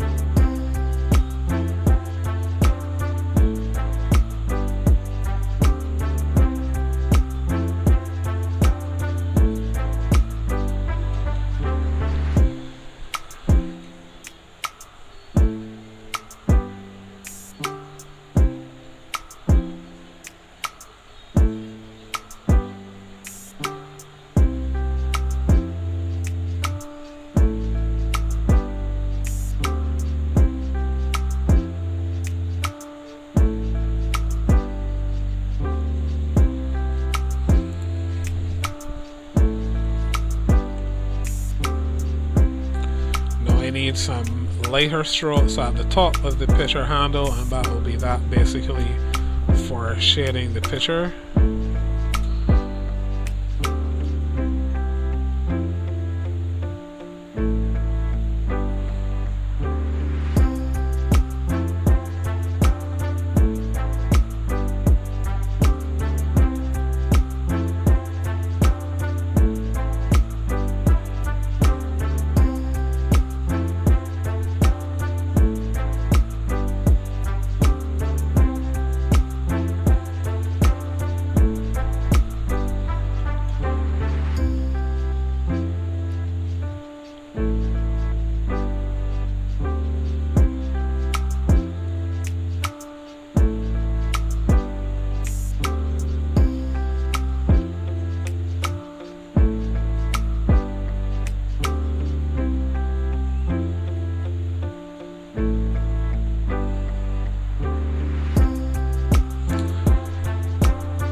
toward the front here because that's where it would be brightest according to our fake sun that we did earlier.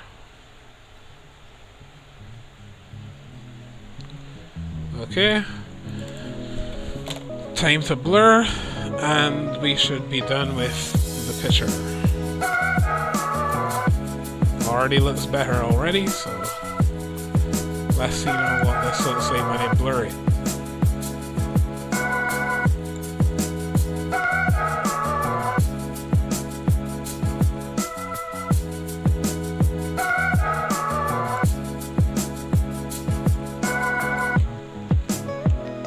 Now the reason I use screen is screen tends to make things brighter.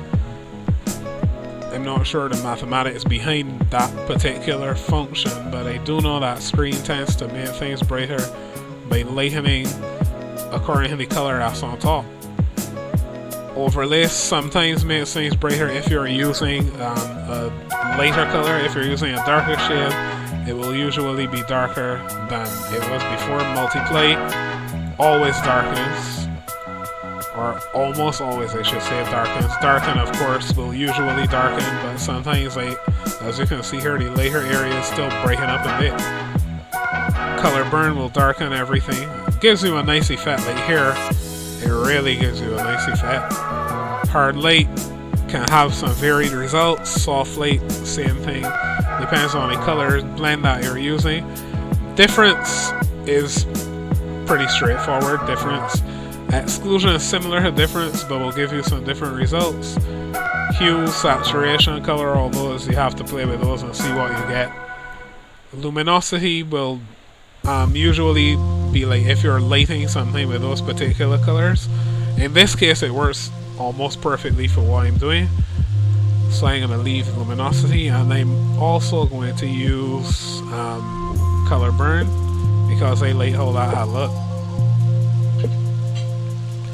So right, that should be that.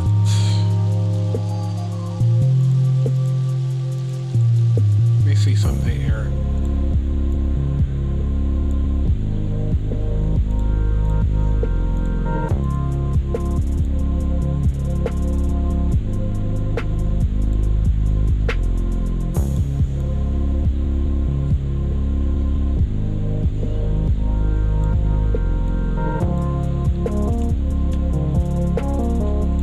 Still some straight shadows there, but if you zoom out, they're not really visible, so I'm not going to sweat that too much.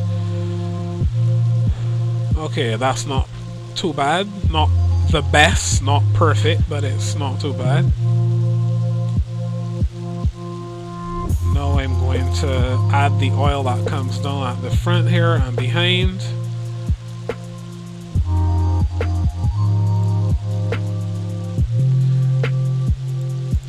So that's where the heart is.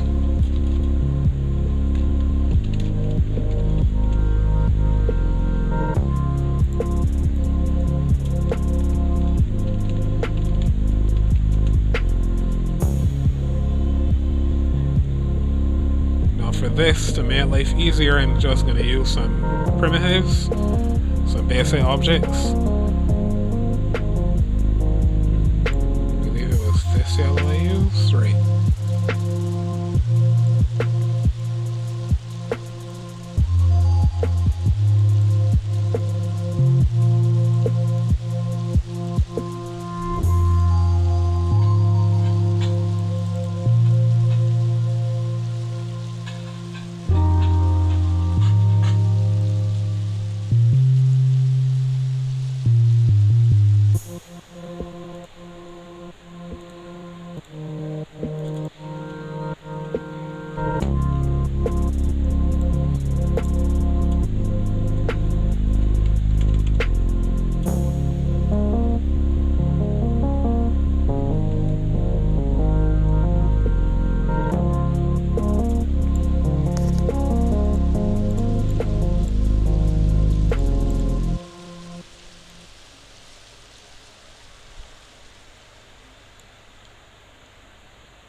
Alright, the rest of these should be pretty straightforward. Just a bunch of circles.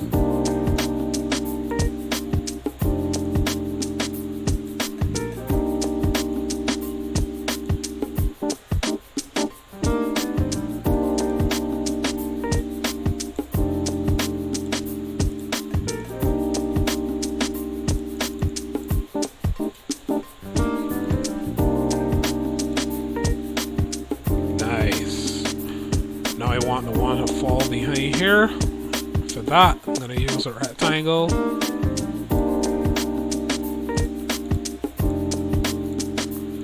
Convert that to a path. Insert some points. Put on all smooth. Move things around.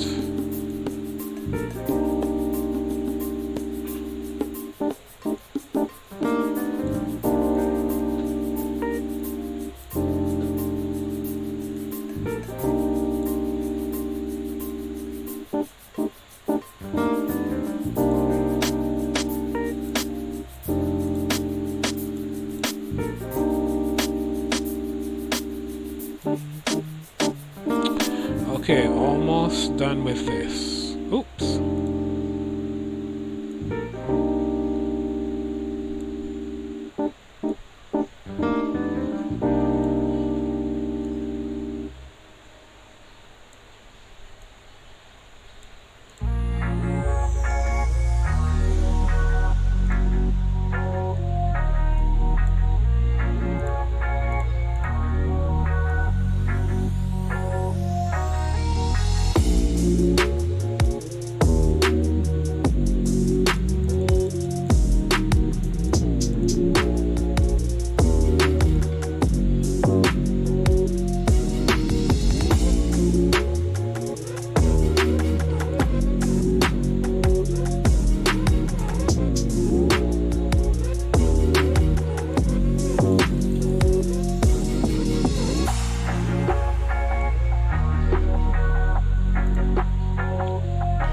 Very nice. Okay, so I can delete the oil lines altogether.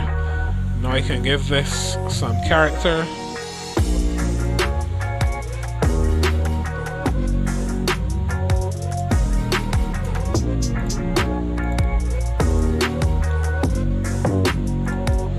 Just gonna add stroke. Right, fill this off.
Give this some character. I'm going to draw some shading on top of it.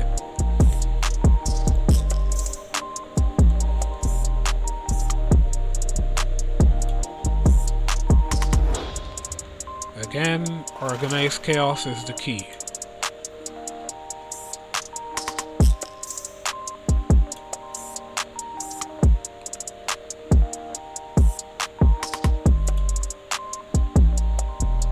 Don't have to fill everything in because this is just a puddle, so not trying to be too fancy.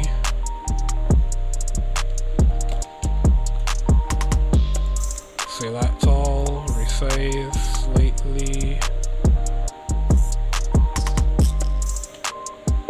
Move this around a bit.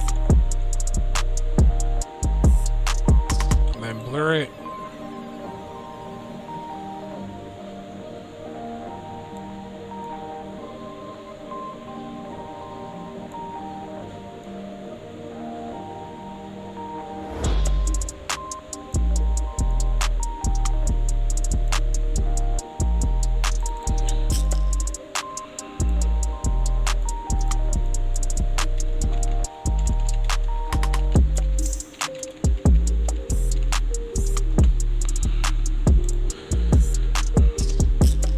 Oops, I did not mean to do that. I really do need to get used to the position of the keys on this keyboard.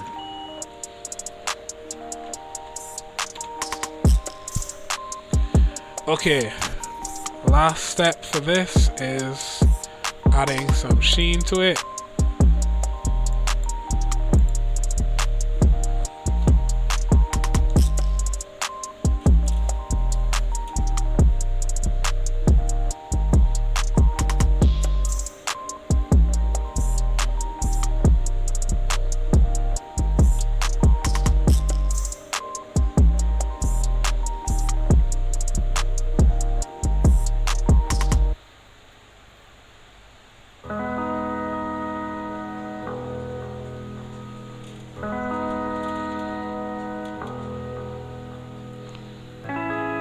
With this, you want to find some areas where it's concentrated and just focus on those, so that when you do that, it looks a little more realistic. Like if the light is kind of pulled on certain areas, especially toward the center and certain edges.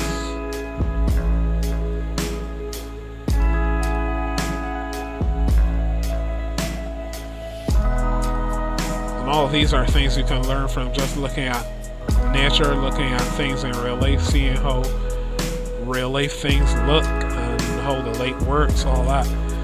That's how you become a better artist.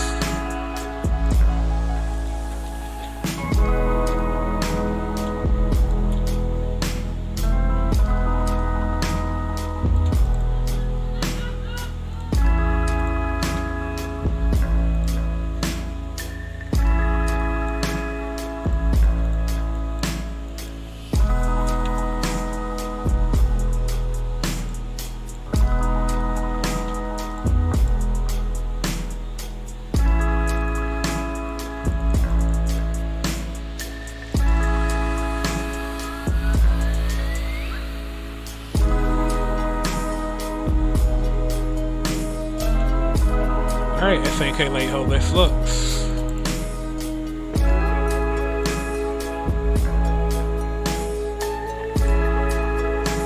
So now what I'm going to do is just select all these.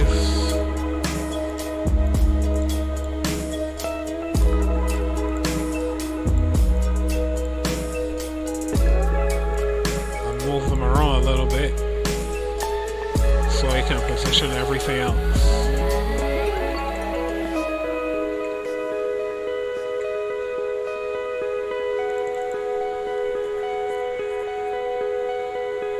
In fact, another strategy I can use here, I just remembered, and this is very good if, very useful if you have an image that's extremely complicated as this is. Wait, let me not lock everything yet, because I'm gonna actually delete all these when I'm done. So I'm gonna save this as a, in fact, let me do the export first. Sorry, my brain is all over the place and I want to get through this quickly. So let me explain the method first and then I'll do all the miscellaneous stuff after that. So what I'm going to do is export this drawing first and then I'm going to import it again and use it as a resource that I can position anywhere I want it on the page.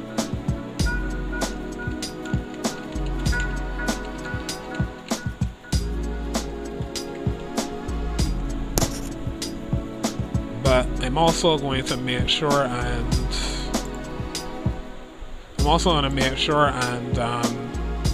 save a copy of this, so if I had to edit it later, that I can do that.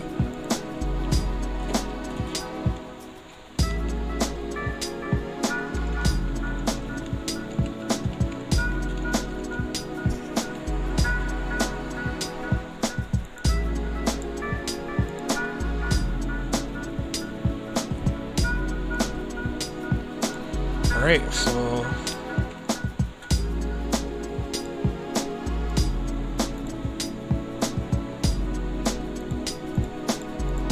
pretty much everything except the background and the text up in the corner are going to be deleted. Then I'm going to import the image that I just exported.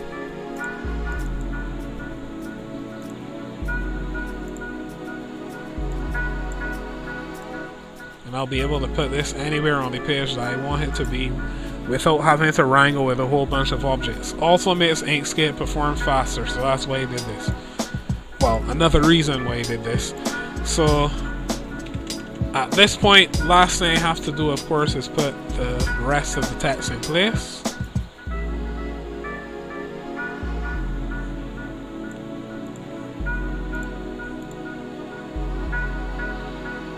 Which layer am I operating in? Layer 3. I can delete all the rest of these layers here. Okay. Right. And let me add another layer for the text to go into. Because when I exported, the image had a white background and I don't want the text to be covered.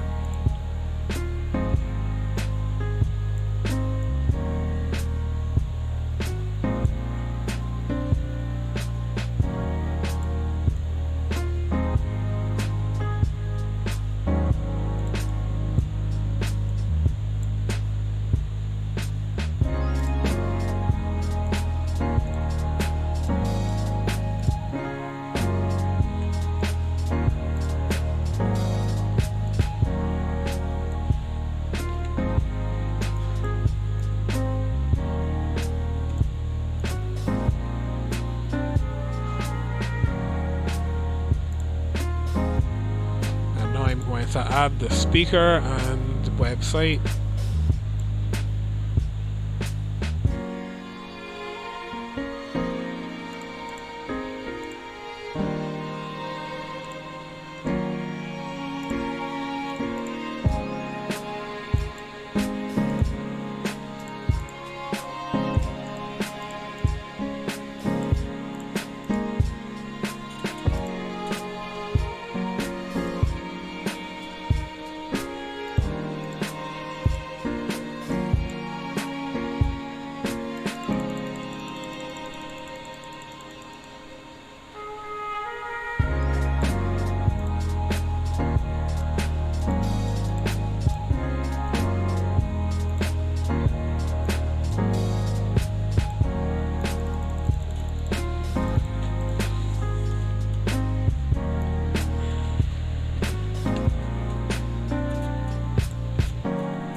a gradient to these because I think they would look better if they have a gradient.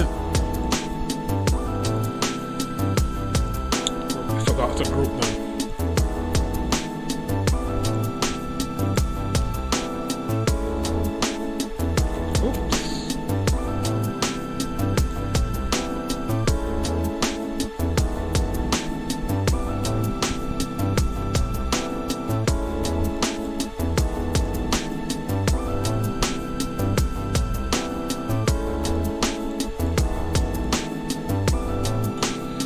Come to think of it, I'm actually going to ungroup them again because I think they'll probably look better if they have separate gradients on them.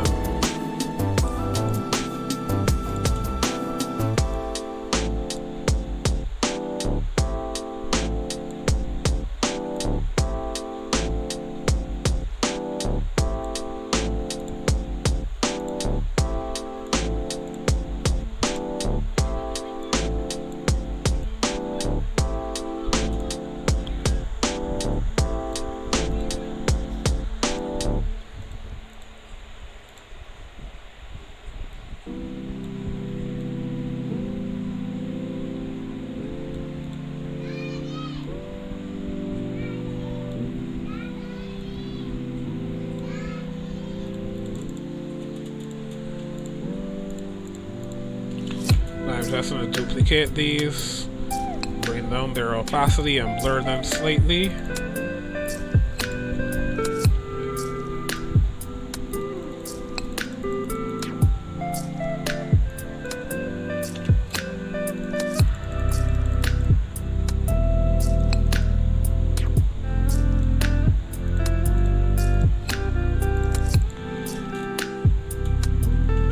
Giving me the exact effect I want. I'm not sure if Inkscape is to blame or if something else happened there just now, because they should have given me a kind of visible drop shadow kind of, or a soft edge, but I'm not seeing the soft edge. Alright, let me try this again.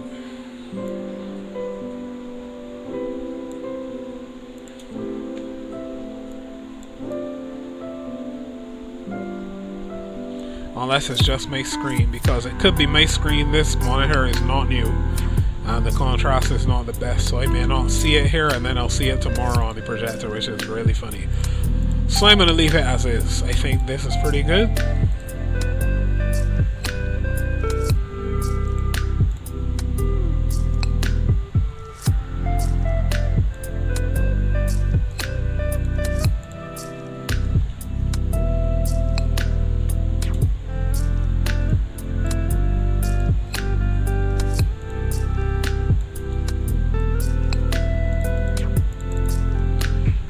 So I'm going to export this now.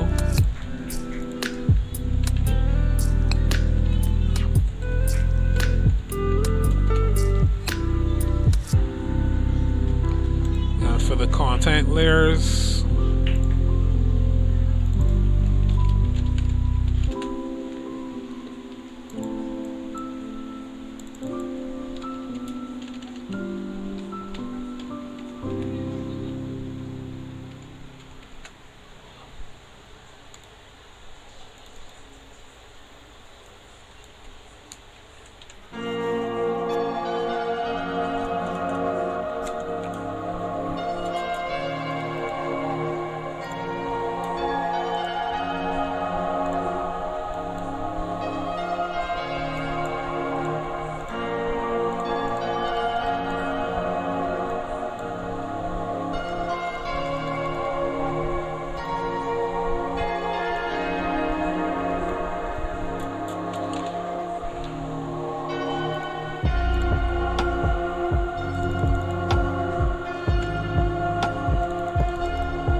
what I'm going to do here is reopen the temporary file that I would have had, and I'm going to turn off the background layer in this and export again.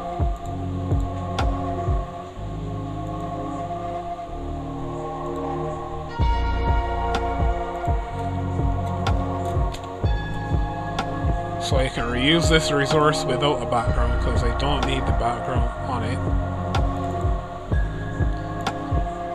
Right, there we go.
Would have liked to get this more to the corner, but I'm not sure if that's going to really work. Let me see.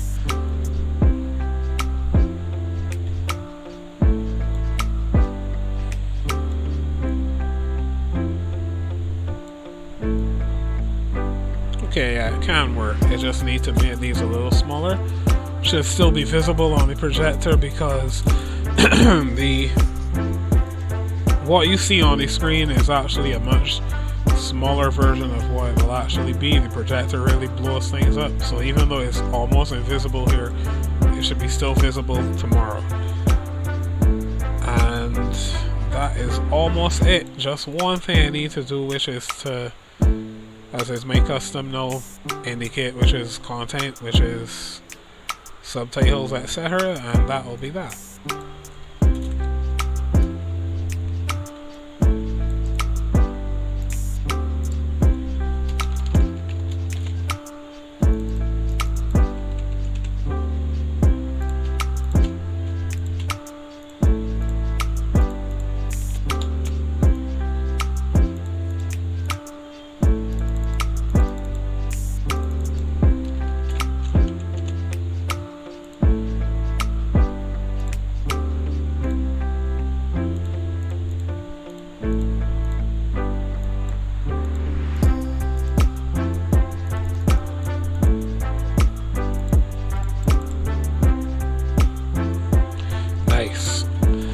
Now, time to export this.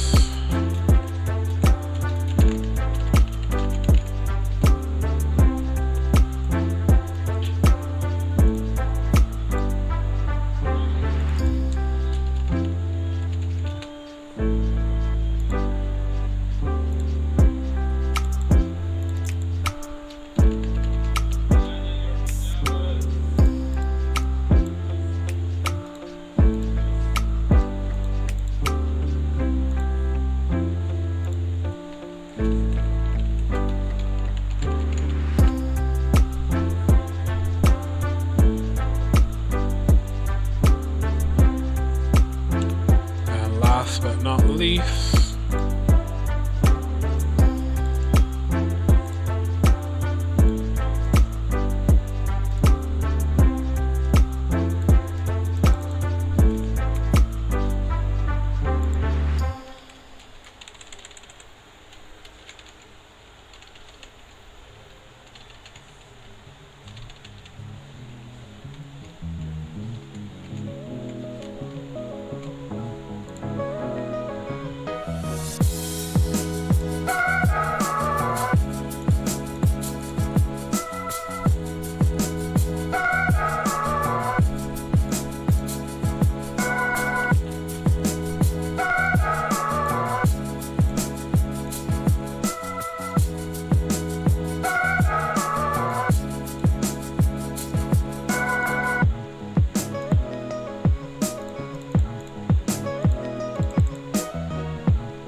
almost done here, just changing some names on these layers. And yeah, that should be that.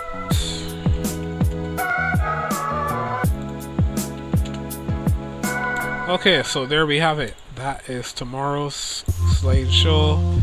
Pretty much done. Hope you enjoyed this stream, even though it went much longer than I originally intended. I did not intend to go over 2 hours. I thought this was going to be an hour-long design and it'd be done. But that just goes to show you the movability of design, especially when you're like me and you just design impromptu. I don't really usually go with a well, I do have an idea in mind oftentimes, but I don't usually go with a guideline of what I'm going to do. I just wing it, and it just comes out as whatever it is. So that's what happens. But in any case, hope you enjoyed it, hope you learned something, and I hope to see you soon. I will be streaming again on Monday and possibly on Tuesday, so I'll see you then. I'll hopefully be able to have a schedule this time around and post the times on my Twitch channel and on my Facebook, Twitter, and well, I don't know if my website, I haven't finished that yet, the streaming page, but we will see. So see you next time. Hope you enjoyed. Remember to follow if you're not following. Also follow me on YouTube and on Twitter so you can know when I'm streaming next. So see you next time.